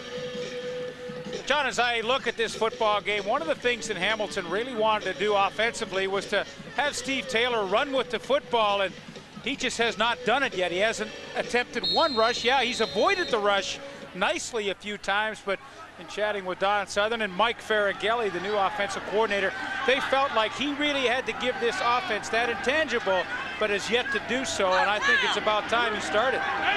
Ticats have great field position at the 51, and here goes Taylor taking off. Little quarterback draws. He went right around the guard on the right side, and exactly what you were talking about, Lieber. Well, I think they have to get into this kind of a mode because he is a talented runner, and when you run the option, here comes Johnny Scott. He's the guy you try and freeze, and all of a sudden he's caught in no man's land. He doesn't know where to go, and the little fake pitch, and Steve Taylor has some positive yards. You know, you pick up almost 7. Now you're in a good second down situation, and you've done it yourself with your own running. We'll call this 2nd and 4, and Kalen Hall had nowhere to go, wrapped up by Reggie Rogers, with a little support from Will White, number 22. Well, one thing Shreveport's defensive line does well is get upfield in a hurry, and Johnny Scott, 72, and Reggie Rogers and Ben Williams, they all do it nicely, and when you do that, your linebackers can come over the top in these short yardage kind of situations and make some plays. Joe Montfort was right there to help out. Ticats can't do a thing with great field position. Osbaldiston will be called on to hit from outside the 50. I think he's maxing out at this range. Longest of the season is exactly 50. This is from 51. And this one is wide. Boy, he sure nailed it. I mean, he had plenty of room. He could have made that one from 60. He just, you know, when you give it that little extra, sometimes you hook it, and he hooked it just slightly left. So the Ticats have a 1-point lead and a long single by Paul Osbaldiston. Well, I'll tell you what, though, you know, there's no wind here today in Shreveport, so at least you know as a coach, if you get down to a last-second kick, I mean, your kicker's got a chance to make one from midfield. So although they don't make the kick, at least you know that he has the range today. He's trying to squeeze that one in. And he can't push it over quite far enough. Last 9 possessions for the Tiger Cats, 7 punts, 1 fumble, and the single point you saw there. Of course, the bad news, when you miss from that far away, the receiving team has the option to bring it back out to the line of scrimmage, which was the 45, so this is a pretty nice place to start. Little play action by Tolliver, time to throw as well, and he's on target for Wayne Walker, number 80. First catch for Walker. He had one earlier, but it was called back by a penalty. But now with the play action, he has a chance to run that hook route a little deeper. He goes down about 19 yards and then brings it back to the quarterback. But when you run play action, you have a chance to lengthen those routes out a little bit. And that was a good one by Wayne Walker, a guy that's been inactive today that every once in a while will make that catch with a long bomb in behind you. 15 yards sets the Pirates up at the Ticat 50 now. Patton gets the call. Martin Patton. Better than halfway to a first down for the Pirates. One of the things Hamilton wanted to do today, backside against the run, was to have their end squeezed down. But you see, when Wilkins does that, Martin Patton has the ability to cut it back outside. So although they're running the scheme they want to, they get just pushed out of the way, and Shreveport gets positive yardage on first down. But that's the scheme they want. It just kind of backfired. 8 yards to be exact. This is 2nd and 2. Tolliver unloaded in a hurry. Basinger took a pretty good hit from Don Robinson. Don Robinson's had himself a heck of a game. He just made the last tackle. He had an interception, almost had his second, and now he comes up and plants his helmet right on the tailbone of Freeman Basinger. And don't think Basinger's not going to remember that one for the rest of the game. Number 16 wins that collision down there. Well, it's surprising to me, you know, you've run the ball on first down and got 8 yards, 2nd and 2. For a team that likes to run, I don't know why you throw. And they've done this a few times today in 2nd and short situations. So they're really going away from the things that they normally do and normally do well. Bjorn Nitmo is in. Good on 35 of 40 on the season. That's 2 for 2 today. Keene will spot it at the 49, and Nitmo is under it. Oh, he nailed it. And he's got it. Pirates have the lead for the first time. Nitmo winning a kicking duel with Osbaldiston so far. Bjorn Nitmo, 3 for 3. The Pirates on top by a couple.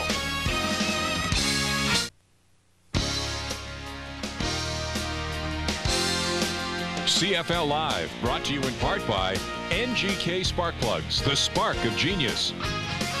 And by Dodge Trucks, Canada's truck stop.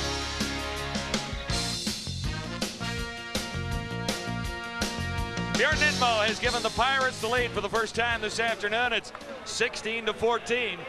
He connected on a 49-yard field goal, 36 of 41 on the season.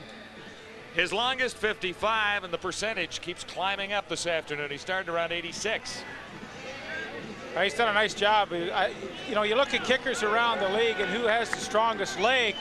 I have a feeling that Bjorn Nitmo might have the strongest leg, and he might have the worst looking hat. And all I can say is that's got to be his lucky hat, because that has been through a few wars and mud and he has dirt. had it for a while. There's little doubt about it. Side. Give it to me after the game. I can't do it He's now. not tall enough to reach up and get that paper. They're looking for autographs. Ticats First and 10, 35. Taylor missed his target, looking for Frank Maroff. And Taylor started so brilliantly, engineering a drive the very first time he got his hands on the football and ending up in the end zone, albeit on a bit of a break. He found Kalen Hall for 55 yards, and then Thompson carried it the rest of the way for the touchdown. And this is where Don Southern has to be thinking maybe change. I mean, Taylor's in there because he gives you some running ability, but if he's not going to use it, then maybe you may think of going to the pure passer, which is Cavillo. For Winfield, and he's off target again. And I think this might be Steve Taylor's last series, you know. At some point in time, you know, you like to give a guy the chance to show you he can get the job done, but for a quarter and a half and more now, Steve Taylor has gone cold. And if he's not going to run, I go to the other guy. I mean, that's not a good throw right there. Only one completion for Taylor in the second half, Leaf. So if I'm Don Southern, and you don't like to second guess any coaches, but I get AC right there, Anthony Cavillo, I get his right arm warmed up, and I think I maybe make a shot at switching my quarterbacks. You can always come back to Taylor if he'll run. Alisic went down after booming a punt, but there's no marker down. 45-yarder and no return on the Alisic kick. Watch again here, Leaf. Well, Kim Phillips, 26, comes free right up the middle. This thing should have been blocked. They're lucky, but to Alisic's credit, see how he kicked it away from the rush? No, I don't think that's roughing. Alisic actually fell on top of Phillips. But I don't know if you noticed the subtle thing that Alisic did.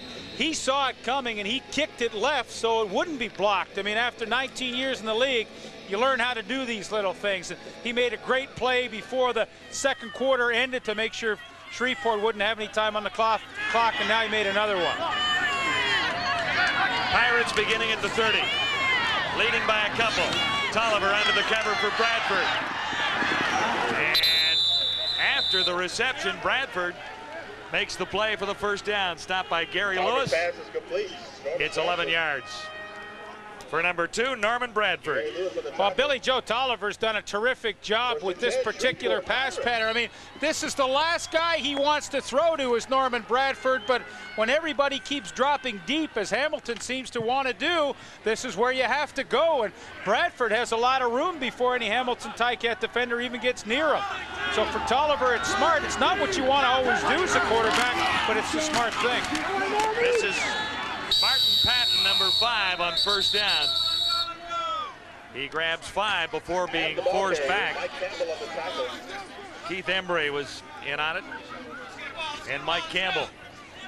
You know, John, when you look at Billy Joe Tolliver, and sometimes this separates quarterbacks, who has the maturity factor? I mean, Tolliver has, you know, NFL experience for 7 years, so, I mean, he's a guy that can remain patient. He knows, hey, he's the first guy that'd like to be throwing long bombs in those 15 to 20-yard patterns, but if the defense is going to tell you to throw underneath, you have to keep doing it, and he's shown a lot of maturity here.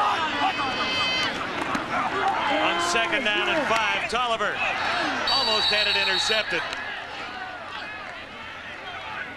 It came down in Bradford's hands, but it was tipped. The Pirates staff and management thanks the Pirates fans for your support. Pirates trailed 13-0 at one stage. They now have a 2-point lead at 16-14. I'm trying to check over in that Hamilton sidelines and see if Anthony Cavillo was ever warming up, and I don't think he did, so obviously Steve Taylor's going to get a chance at another series. Rogers is deep. Robbie Keane standing at his 30. High. Rogers comes up to the 25. Surrounded there. Bradford was the first tackler there, and the Pirates are saying it came loose.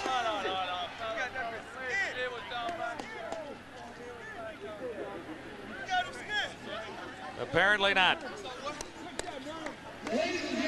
Taylor will get another crack at it. As mentioned, just one completion in the second half, and 3 minutes, 11 seconds remain in the third quarter. He started off with a real hot hand. Wow, one time I remember him at 8 for 9, and things were going pretty smoothly, but all of a sudden, you know, they've gone cold. Ticats from the 33, first down. Taylor shotgun, far side, he's on target. Larry Thompson. Thompson makes a pretty good run after the reception. Taylor's pass is complete. Larry Thompson. That's a good read by Steve Taylor, and here's what he's looking at. He sees the corner Brandon Hamilton out here like this, and when you've got this much room in here, you might as well go ahead and throw that short hitch pass because it's an easy ball to complete, and there it is to Larry Thompson, and he gets some running room after it. First down, second half for the Tiger Cats, a 12-yard gain. Here's another one. This Maroff, number 82. Maroff wrapped up by Joe Montford. So all of a sudden, when the pressure's really on Steve Taylor to get something going, he makes a couple of good reads in a row, and he completes a couple of nice passes. Shreveport sitting back in his zone, and you know his receivers are finding the soft spots. That time Maroff found it nicely. Back-to-back 12-yard gains. Almost another one. Kalen Hall had an opportunity to make the catch. That ball really had to be rifled to get it between the linebackers, between Shelton and Chris Zingo, the middle linebacker. There you see, and Kalen Hall just couldn't come up with the catch. But I mean, that was the right spot to go. That was a tough catch, though. That's probably the hardest ball Steve Taylor's thrown today. Ticats at the 53 of the Pirates, facing 2nd and 10. Taylor looks one way and then looked into double coverage. Harold Nash was there to take it away from Manny Hazard. And Harold thinks he might have had the interception. And he might well have. Wow, he had some great coverage on Manny Hazard. Harold Nash is having himself a terrific ball game this afternoon. To the left of your screen, he will come into it, and as Hazard looks like he might make the catch, Nash closed so quickly with great acceleration to come underneath and make the play. And yeah, he's excited. He had a tough first half of the season, but all of a sudden he's matured and he's playing a lot better football for Steve Dennis's defense. 3 interceptions on the season for Harold Nash. And 2 players down, one from the Ticats and one from the Pirates. That's Joe Montford, number 45. And tough to pick out that number. I think it's Manny Hazard. Calvillo talking it over with Don Southern. He's probably saying, Coach, I'm ready. I'm ready. Well, it's the Tiger Cats standing fourth, and it looks like a rather comfortable situation right now with the Ticats having 4 games to go, including this one this afternoon. Saskatchewan and Winnipeg are chasing, both at 5 and 10. Well, we saw Winnipeg with an easy schedule. Saskatchewan's schedule for the final 3 games, doesn't look very comfy, does it? It does not look very good to have Calgary back-to-back and finish off in Vancouver.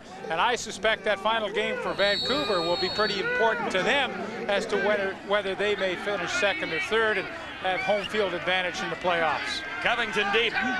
Here's Hank Olysyk's view of things.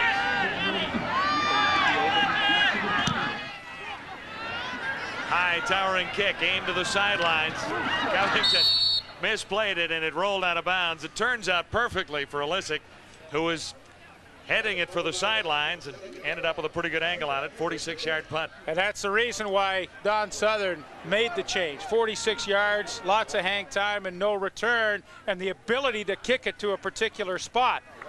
Even if Covington didn't fumble the ball, he really had nowhere to go.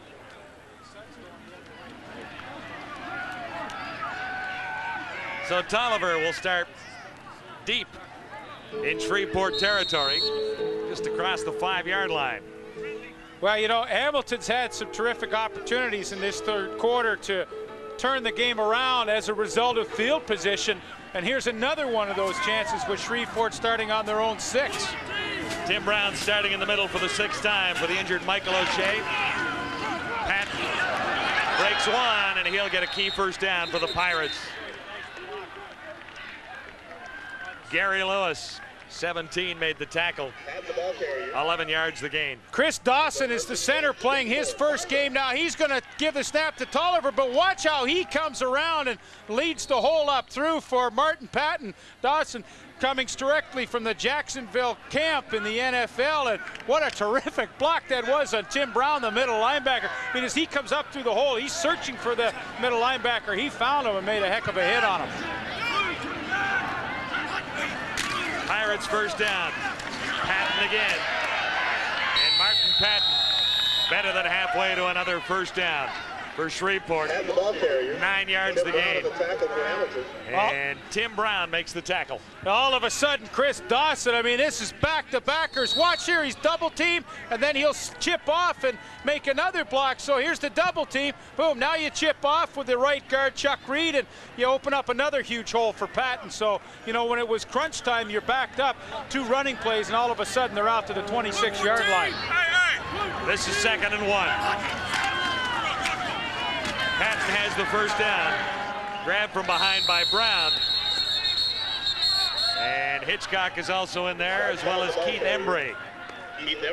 That should be the end of the 3rd quarter, with the Pirates roaring back to take the lead. It's a 2-point ball game with 15 minutes to go.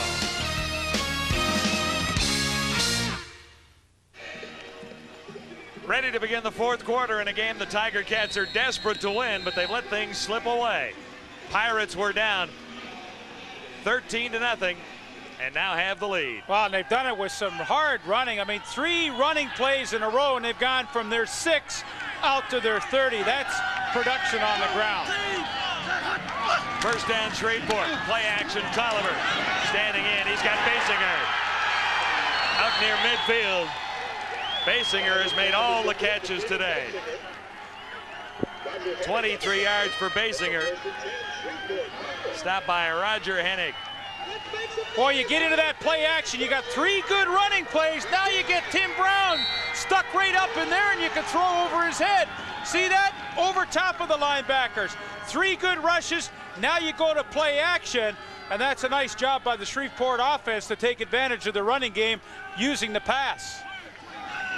After a 23-yard pickup, Pirates just shy of midfield and nowhere to go for Martin Patton that time. Met right in the hole for a loss of 1. 3rd quarter stats look like this. 222 yards total offense for the Pirates, 276 for the Ticats. Pirates have turned it over a couple of times, 1 more than Hamilton. I'd have to check with our statistician, David Moyer, but those 276 for Hamilton, I mean, I think they only had about 25, 30 yards in that 3rd quarter total. I'm going to find out and check on that one, but that looked like Hamilton had a pretty slow 3rd quarter there offensively. Tolliver looks at 2nd and 11. Faked it, and he's got his man. It's Basinger again. Hennig made the stop, the safety, and Basinger's having a nice afternoon. Well, it's the play action, John. It's freezing those Hamilton linebackers. All of a sudden, you've had success with your running game. I mean, you have to respect it. So it's the play action. You freeze the linebackers just a step, and Freeman Basinger's finding some nice spots in between the linebackers and the secondary. And, you know, here's 5 plays now, 3 solid rushes, 2 receptions by Basinger, and they're at Hamilton's 41. 12 more for Basinger, and he's on his way to 100 this afternoon. On first down, this is Curtis Mayfield near side. Tolliver's pass is complete to Curtis Mayfield. All of a sudden, Billy Joe Tolliver's really starting to spread it around, and Curtis Mayfield outside. And, you know, Eric Carter's kind of a guy you stay away from with 9 interceptions leading the league, but every once in a while, you still have to go out there because Mayfield's a weapon too. I know Carter's tough, and he's tough to beat, but you still have to get the ball to Mayfield somehow, and they don't switch sides as receivers, so you still have to go and find him every once in a while. Carter's having a terrific year himself. 2nd and 6, Pirates at the Ticat. 27, 37. Tolliver had that one batted down as he looked for Basinger again.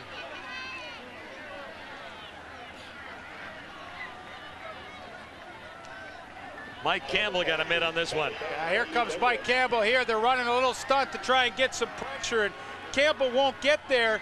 He won't get there to make the play, but coming outside, he gets the hand up, and that's enough to stop this drive. Enter Bjorn. Bjorn Nitmo good on 36 of 41 on the season. He's got a perfect afternoon going here.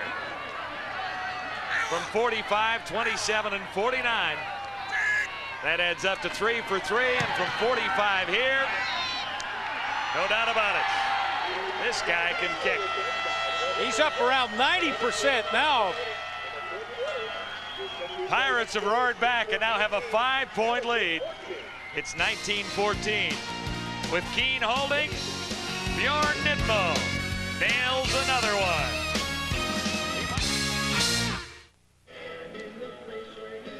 Ticats head coach Don Southern has watched a 13-0 lead slip away. Now trails by 5, and the Ticats simply haven't moved the ball. John, you know, I talked and I checked with our statistician, and Hamilton had 40 yards of offense in that third quarter. So, you know, you kind of wonder, and you don't want to hammer the point too many times, but, you know, you wonder how long are they going to wait. Taylor remains in the ballgame at quarterback. Little fake there, and Taylor takes off.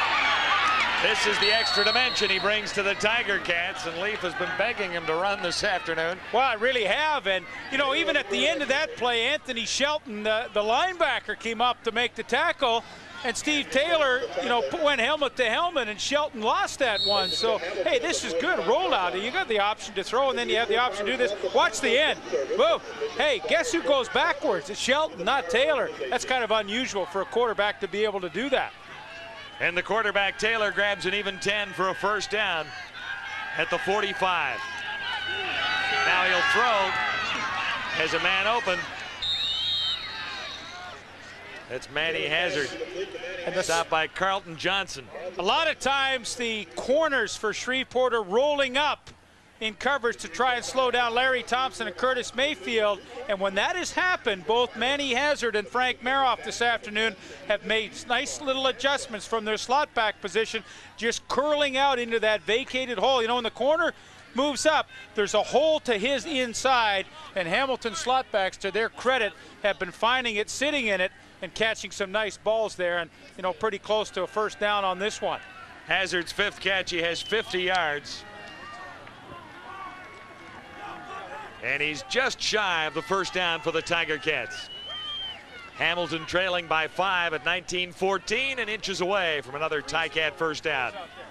Well, you see Taylor here. Now, why do you let him throw that ball? And once he makes the catch, you see, freeze it right here. See, here's the zone. There's the corner. There's the halfback, and there's the linebacker. That's the open zone I'm talking about, and Manny Hazard makes the catch there, and Frank Maroff's made a couple of catches. So if they're going to take away your wide receivers with that roll-up zone, you've got to attack that area with your slot backs.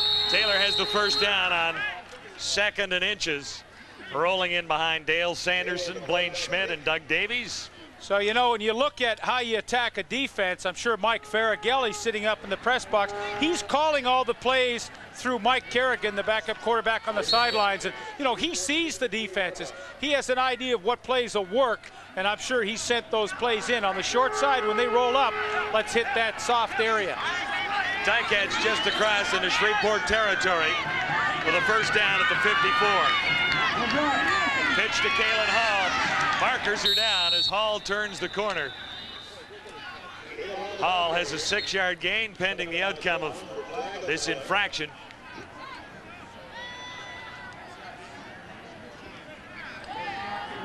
Offside indicated against the Shreveport Pirates, who have the lead with 9:42 to play in the 4th quarter.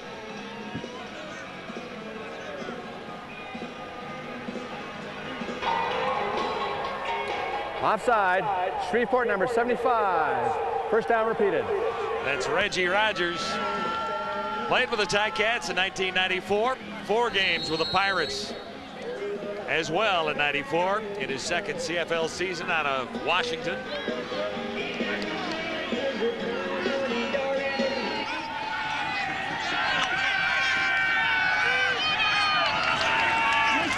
Taylor from the shotgun on 1st and 5. And Kalen Hall took a big hit from Shelton. Yeah, I think Anthony Shelton maybe was mad from a few plays ago when the quarterback kind of drove him backwards a little bit. So he took out his frustrations on Kalen Hall as Kalen Hall tries to break the tackle. There's no way. Shelton with the big hit. Loss of 3. So from 1st and 5, it's now 2nd and long again.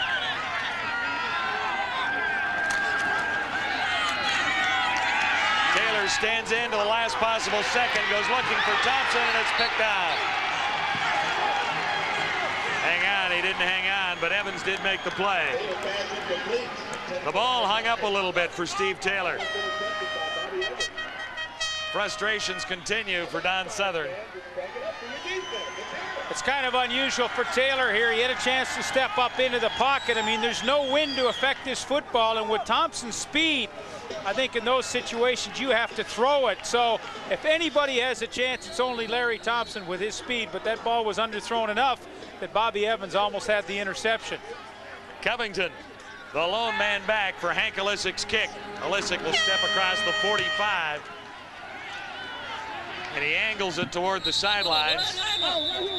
Out a little sooner than he would have liked, but it's inside the 30. Pirates hanging on to a 5-point lead. And Tolliver will get the ball back. Eric Blount, he's got 9 touchdowns on the season. He can take it all the way next week. He's at Commonwealth Stadium. The Eskimos home to the Memphis Mad Dogs. As Damon Allen returns, we'll have the game for you. It's a 7:30 start local time, 9:30 start Eastern time. Eskies 10-5 on the year. And the Eskimos rolling along, aiming for 2nd spot. They're a game ahead of the BC Lions in the north. Meanwhile, the Pirates have a 5-point lead here on the Tiger Cats. On 1st down, Travis Cosarts hasn't carried an awful lot this afternoon, running into Embry that time, number 96. Loss of a yard. Keith Embry was the 43rd pick in that dispersal draft of Las Vegas, and the Hamilton Tiger Cats, of course, acquired him, but at the number 43, you're not sure he's going to help your team that much, but coming to this team halfway through, he was in school and he decided to come back to pro football. He's made an impact for this team.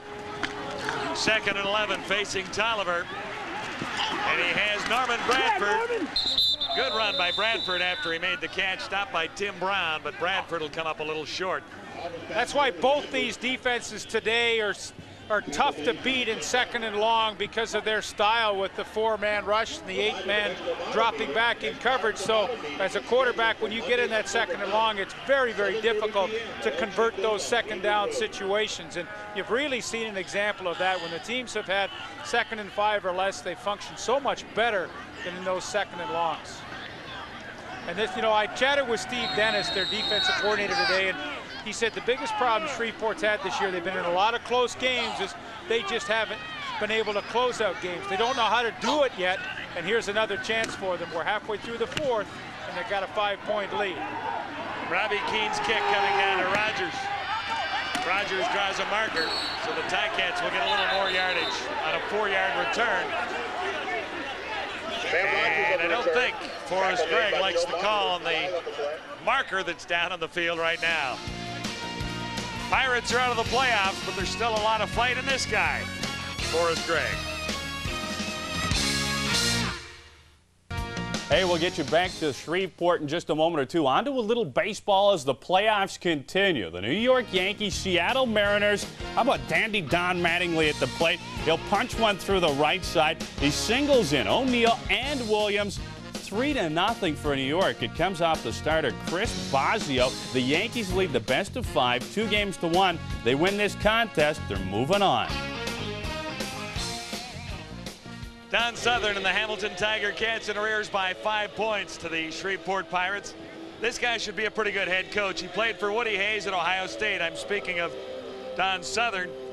Played for Tom Landry and Vince Lombardi when he played briefly with the Giants. In Hamilton, he played under Jim Trimble and Ralph Sazio, and in Ottawa under Frank Clare. He's learned from some of the great coaches in the game in North America. Here's Steve Taylor, and he underthrows Earl Winfield. One of the few times that Shreveport this afternoon has brought more than 4 people. They brought 6 people that time. Very uncharacteristic for them. And they got just enough heat on Steve Taylor that he couldn't get enough on that football, and it fell a little bit short. But, you know, that's pretty interesting for Shreveport. All of a sudden, out of the blue, they come with 6 people. I don't think Hamilton was ready for it. 2nd and 10, Tiger Cats. Hamilton 46. Little pressure on Taylor here. And there's a little heat. As Taylor looked to the near sidelines and found Maroff, there's a marker down Taylor's in the middle of the field. You know what they might be calling? An illegal chop block on Reggie Rogers. Well, they're going to call holding, but boy, they hammered Rogers too with a bit of a chop block.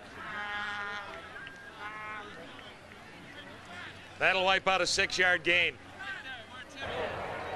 Holding. Hamilton number 66. Penalties decline. 3rd down. It's a pretty easy one to call right here. Here's Blaine Schmidt. Here's Reggie Rogers.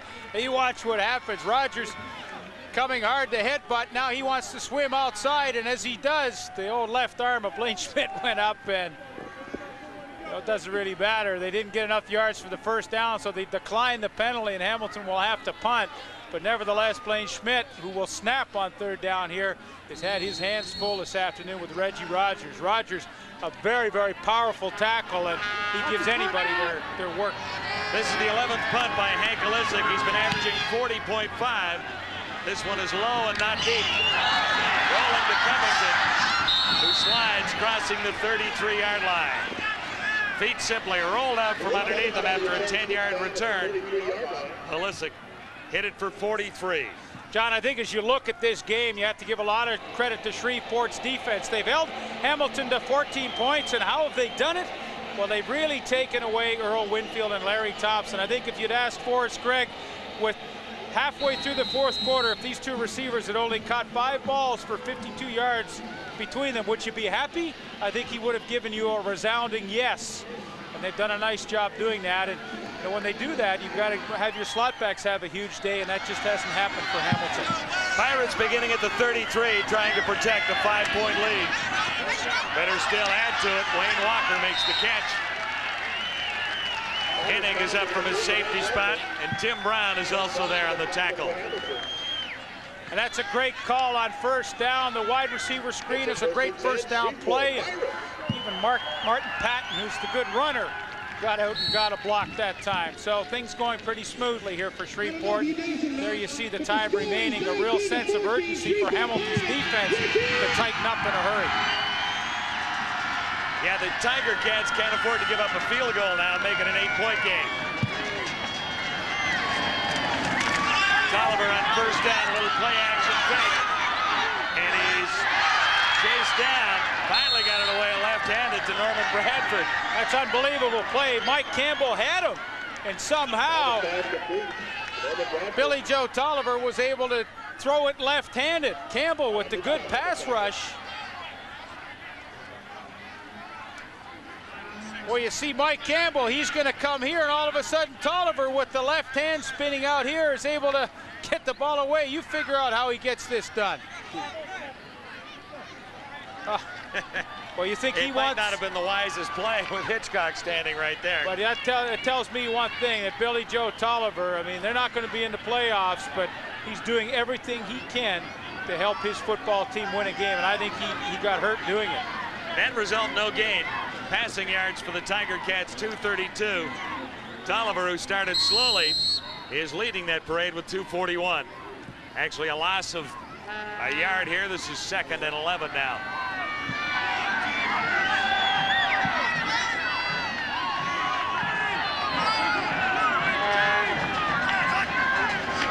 Tolliver's shotgun. Time to throw and a little room to run. Finally let it go, and Basinger came back a little too far.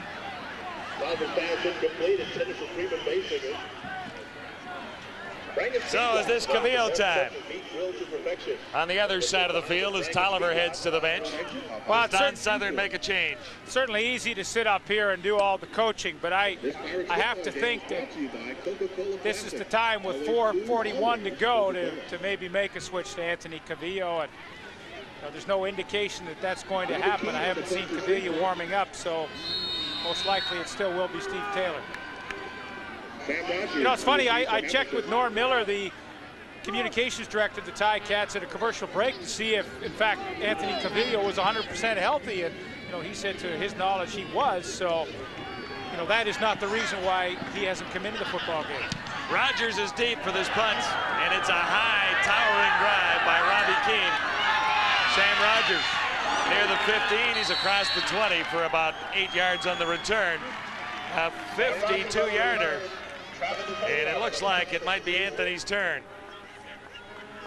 So here he is, number 13, Anthony Cavilla, gets to come into the football game and try and pull out the same sort of magic that he did when Shreveport visited Hamilton earlier in the season. That's what he has done on the year. All those numbers translate into 55%. His problem is he's been just throwing too many interceptions, throwing a lot of touchdowns. But just as many interceptions. Yeah. He's 19 and 19 in that department. So with 4:07 to go, the Ticats down by 5. Beginning at the 2-yard line with Anthony Cavilla in. And his first toss is intercepted. Great interception by Anthony Shelton, or Will White, rather, number 22. 20th interception of the season, and the safety, Will White, comes up with it.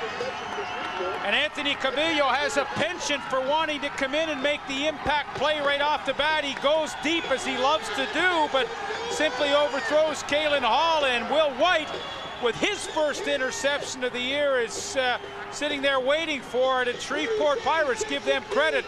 They have made the bigger plays of the two teams on the field this afternoon. Will White had to make a great catch to pull down his first interception. He's being cheered on the sidelines, and that evens the turnovers at 2-2. He turned into a receiver on that play, because there was no way Kalen Hall could get there or try and break it up, and all of a sudden Will White was the receiver. Pirates with a chance to win now, as Bradford gets the call away from one, can't get completely free of Tim Brown, number 52.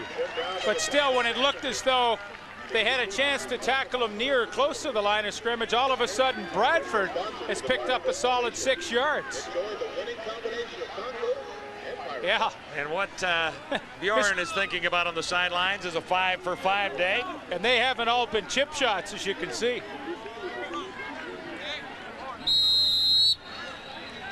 And if Nitmo gets a chance, that would make it really difficult on the Tiger Cats if he connects. 2:52 to go. 2nd and 3 Pirates. They're in Nitmo's range already. And Patton broke free. He'll have a first down.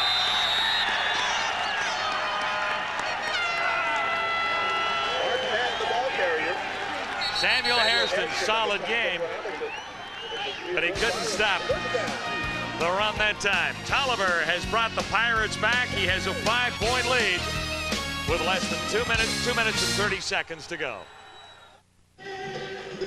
Martin Patton having a pretty good afternoon for the Pirates. 64 yards rushing, 38 yards receiving, 102 all-purpose yards. And he makes Tim Brown, the middle linebacker, miss. 52. Brown has a chance at the line of scrimmage. He gets into the hole right there, but somehow can't wrap up. And Martin Patton, with some extra effort, picks up that first down. Averaging 5.2 yards a carry through his career in Shreveport this year. He was on the Saskatchewan practice roster in 1993. I think what Martin Patton gives you is a guy that has durability. He has played in every game for the Pirates this year, and there's not too many running backs around the league that can say that. In an 18-game schedule, it's almost impossible to do it, but somehow Martin Patton has not missed a game this year and given Shreveport a lot of good service. 2 minutes and 25 seconds to go. Pirates 1st and 10. Just inside the Ticat 35. Play action, Tolliver. Bradford is wide open.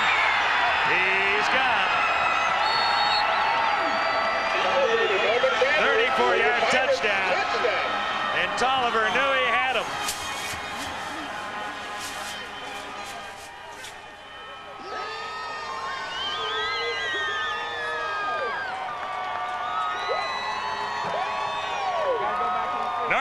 Bradford.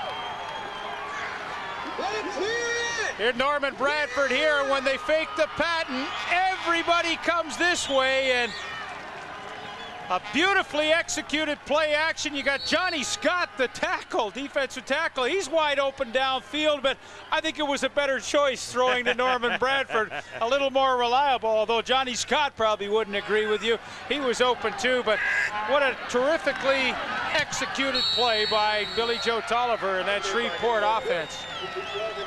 Well, Tolliver's done a masterful job since the Pirates spotted the Ticats a 13-0 lead in the opening quarter. Well, they've had success with play action all day long, and you know, this is a well-executed play, well-designed and used in the perfect situation. And Bradford coasted to the end zone for his second receiving touchdown of the season. Ticats have big problems now.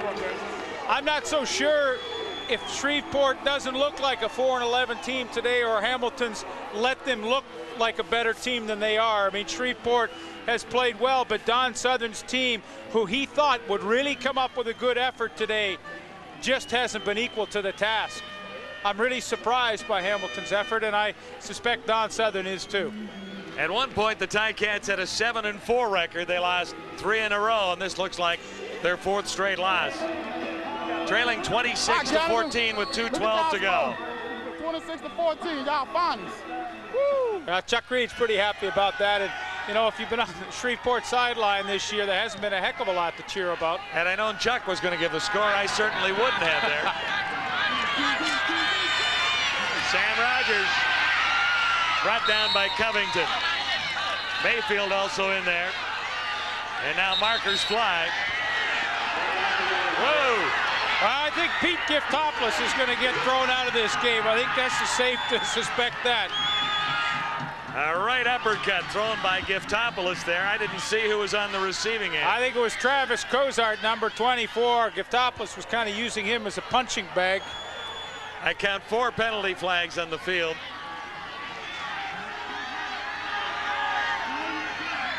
Pete, don't start walking towards the bench. Start going the other way. Oh, now he might have heard a little something down there.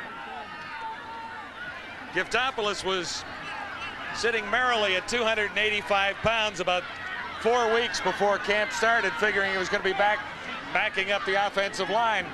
Tiger Cats phoned and said, no, we think you should go back to linebacker.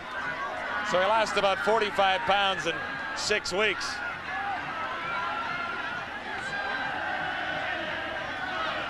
Here it starts. You see, he's eyeballed Cozart right now. And Cozart said, hey, I'm not waiting to chat about this. And here they come, the right uppercuts.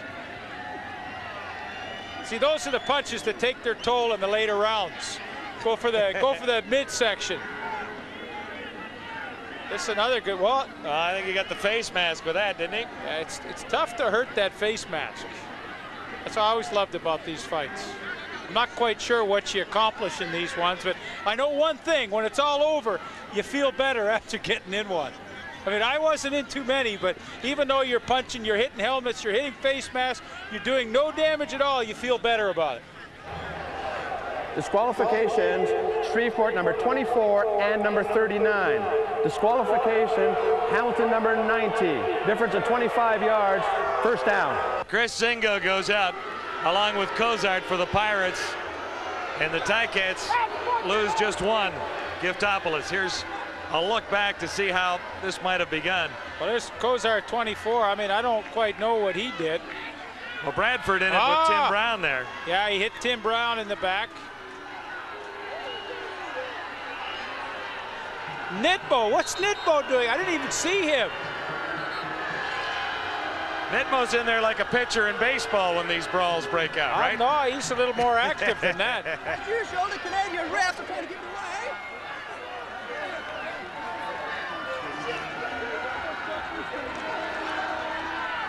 Oh, he's looking at his hand there, Nitmo. Meanwhile, Don Southern is watching his Ticats struggle. They have fallen behind 26-14, but add the penalties together, and the Ticats still have time to save this ball game.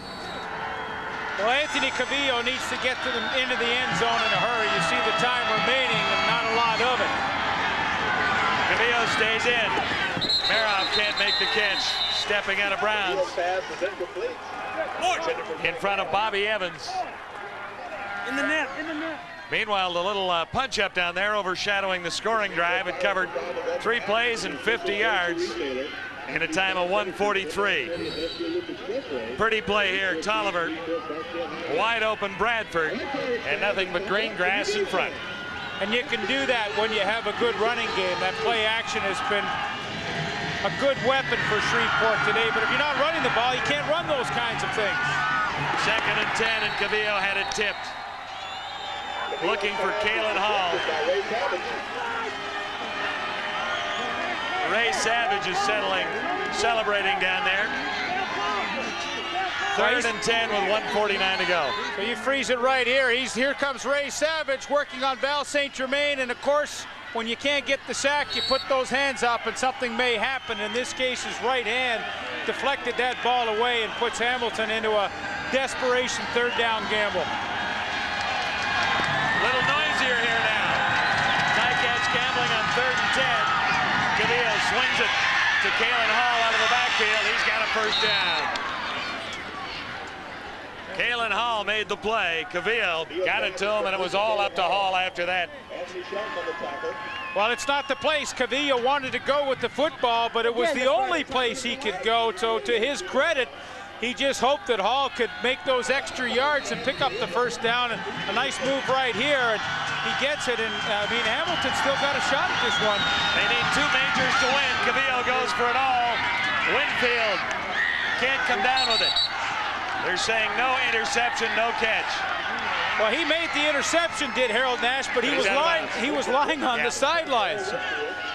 You know, this was a situation Anthony Cavillo just said, hey, I know it's double coverage, but I'm going to throw it up anyway and hope my guy can come up with it. And Earl Winfield, to his credit, he had his mitts on it, didn't he? Boy, he almost did. And that ball never did hit the ground. It hit somebody's foot, came back, but you see Nash clearly out of bounds. Good call on Nash, who had rolled out by about 6 inches.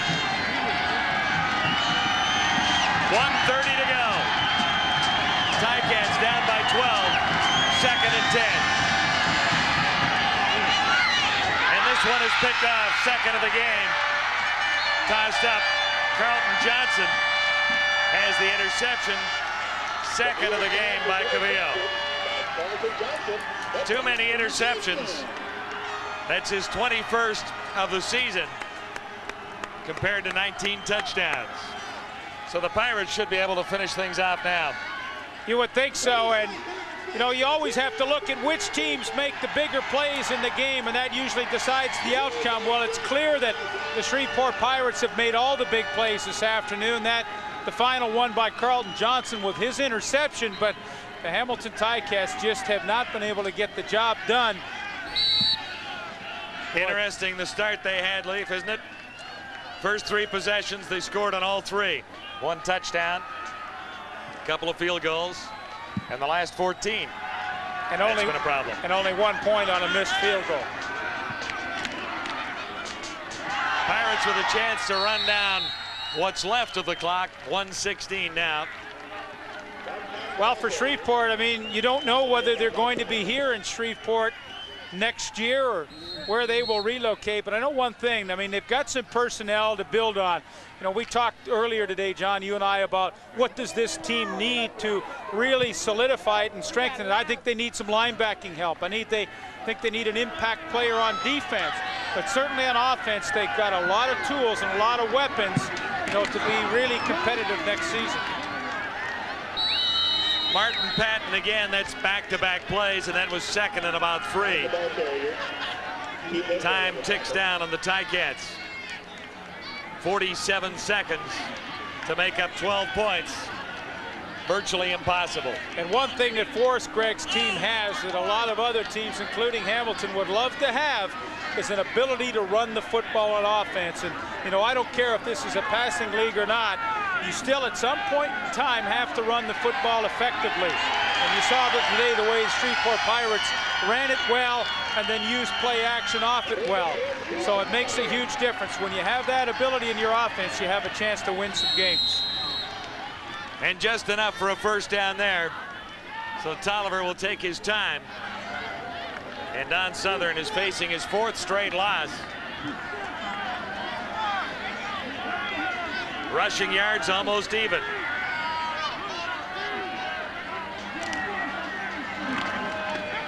Patton again. No doubt about it, Leaf. The Shreveport Pirates have played better through the last 3 quarters than the Tiger Cats. And this still gives the Blue Bombers and the Saskatchewan Roughriders the opportunity to finish in 4th spot. Tiger Cats will drop to 7-8 with their 4th straight loss. And don't forget Hamilton, you know, in their 3 remaining games will have Ottawa, BC, and Baltimore. So, I mean, they don't have an easy run. And, of course, Winnipeg, with I think Ottawa twice and Toronto once, Winnipeg's got to be sitting at home thinking, hey, we've still got a shot at that 4th playoff spot in the Northern Division. Tolliver takes the rest of the time off the clock. He's pinned by Hitchcock. And the Pirates roar back from a 13-0 deficit for their 5th win of the season. Final score, Pirates 26 and the Tiger Cats 14.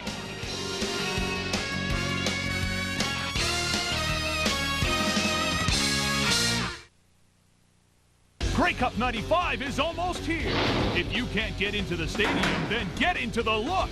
Grey Cup Direct is your ticket to the highest quality Grey Cup apparel. Call 1-800-636-4CFL right now to receive your free catalog. Capture the excitement and the style of the CFL at its best. That's 1-800-636-4235. Feel it, live it, wear it. Grey Cup 95 from Grey Cup Direct.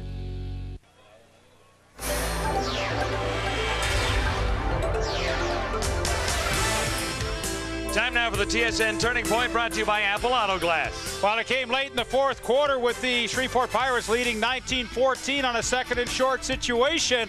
The play action fooled the Hamilton Tiger Cats. Norman Bradford with the reception and the touchdown, and that really sealed the game for Shreveport. A cash donation will be made to the Canadian Coaches Association for the training and development of amateur athletes on behalf of TSN and Apple Auto Glass. Guaranteed the pick of the crop from coast to coast. Welcome back to CFL Control. You know, at the midway mark of this season, the Hamilton Tiger Cats were looking like a very effective team. They had Anthony Cavillo coming off the bench and Steve Taylor starting, or vice versa, and they looked very, very impressive. Now they've dropped 4 straight games. We anticipated them finishing at the very worst 4th in the North. Now Winnipeg's sneaking up on them. This was a huge victory for the Shreveport Pirates as they play the role of the spoiler. Joining us now live from Shreveport is the quarterback, Billy Joe Tolliver. And Billy Joe, how much did you guys relish the role to play in the spoiler? You guys played a fine football game today. Yeah, well, it was a big win for us today. You know, we were very fortunate there when Will White got the interception, and we got a pretty cheap touchdown off of goal line formation. Norm did a good job of running in, and, you know, that's our role right now, to play the spoiler, and, you know, we just need to get it done for the rest of the season. You know what? How disappointing was it for you as a team this year not to make the playoffs? Well, I felt like we had a team that could get there. You know, it was pretty frustrating when we lost some close games, some games that we felt like we shouldn't have lost. But, you know, that's football, and that's part of our growing pains. We're going to have to go through it, and, you know, hopefully next year we can line up and make a run at it. You know what? I think all the people are in place. Yourself, you had a fine season this year. You really started to grow. How difficult of a transition was it for you, Billy Joe, coming from the National Football League and trying to learn the Canadian game? Well, the first 6 weeks of the season was pretty difficult. You know, training camp in the CFL doesn't last near as long as the NFL. And, you know, I had a lot to get used to as far as the 2 downs and then punt or, you know, the 20-second clock and the extra man on the field. But I'm starting to get used to it. And, you know, like you said, we feel like we got some players in place. We're 1 or 2 guys away. And, you know, we just need to keep playing hard and finish this year out and then get ready for next year. Well, I like the looks of the backfield with yourself and Martin Patton in there. You go over 3,000 yards in passing this year. Patton really is a nice dimension for you to have. It makes those 2nd and short plays a lot easier for you to complete. Yeah, he's a good running back. You know, he's probably going to be one of those backs that gets 1,000 yards for us this year if he didn't get it today.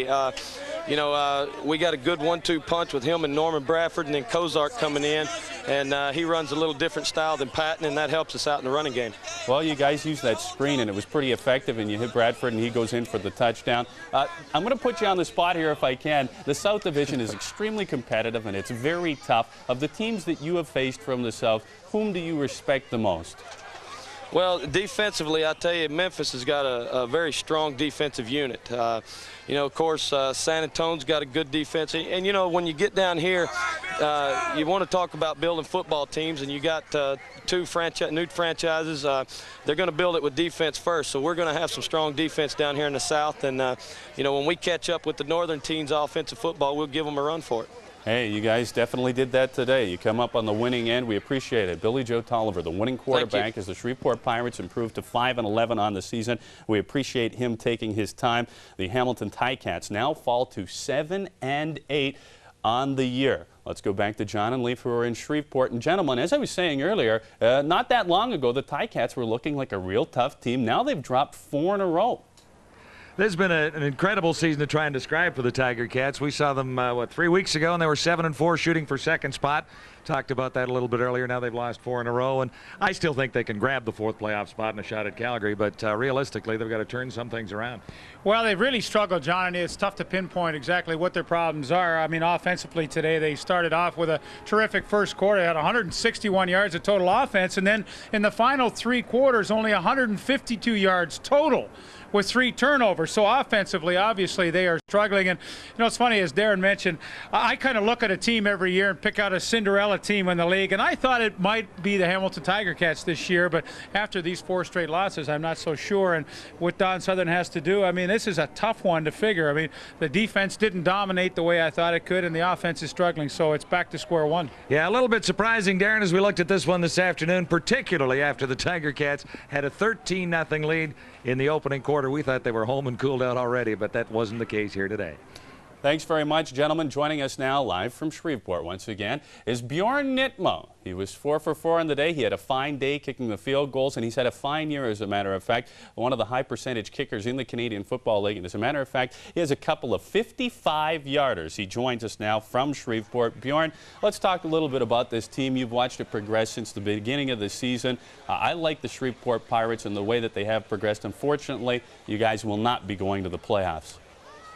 Well, you know, it's really hard for us because we really came together as a team there in the middle of the season, and then we lost a few that we shouldn't have lost, and we fell apart there a little bit and came into this losing streak. You know, it's just the show of character to come back and show the people of the CFL that we're for real and that we're going to play, and we're not going to give up because we're 4-11. You know, we're going to come back and we're going to play as hard as we can for the rest of the season. You know what? You guys did play hard today. You could have folded your tents and packed it up. You guys are not going to the postseason, but yet you go out there and beat the Hamilton Tiger Cats. Let's talk a little bit about your season itself. Have you been pretty content with the way you're kicking the ball, because you've got the percentage and you can also boot the ball a long, long ways? You have arguably perhaps the strongest leg in the CFL. You must be pleased with your play.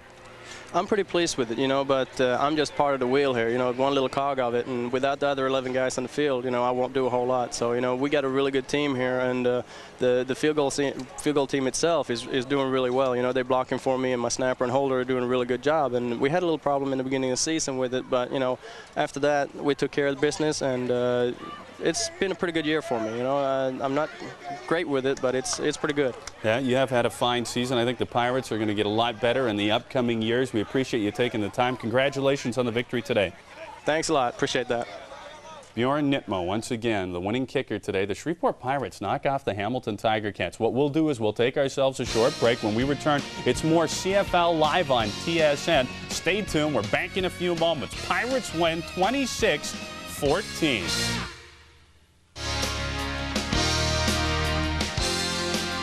CFL Live on TSN. Brought to you by Pepsi. Nothing else is a Pepsi. And by Bell. Advantage long-distance services from the Alliance of Canada's only full-service telecommunications companies. Welcome back to CFL Control. Once again, the Shreveport Pirates are victorious this afternoon. They were down 13-0 at one point in the football game. They battled back to tie it up at 13-13 at the half. Then in the second half, they take control. The Ticats, 13 points in their first 3 possessions, but then their offense went cold. Bjorn Nitmo, 4 field goals on the day. The Pirates outscore the Ticats 26-1 in the last 3 quarters. Billy Joe Tolliver with a couple of touchdown passes in this game. He now has 13 TDs on the season. Anthony Cavillo was also brought into this contest, hopefully to bring the Ticats back, but he throws his 20th interception of the season. It proved to be a crushing blow as the Tabbies go down swinging. Make sure you join us for the CFL on TSN next Friday night. The Edmonton Eskimos, who have the week off, they're resting, preparing for the Memphis Mad Dogs. The Dogs and Damon Allen come to Commonwealth Stadium. The Eskimos fighting it out for second place in the Northern Conference. The Memphis Mad Dogs, still, they have their hopes set on a playoff shot in the South. Whether that'll happen, I guess we'll have to wait and see. Should be a good matchup. As we mentioned, Damon Allen returns to Commonwealth Stadium. You've got downtown Eddie Brown playing for the Eskimos, 9:30 start Eastern Time. That'll do it for tonight. Thanks for joining us for the Shreveport Pirates and the Hamilton Tiger Cats. For John, Leif, and myself, have yourself a good night.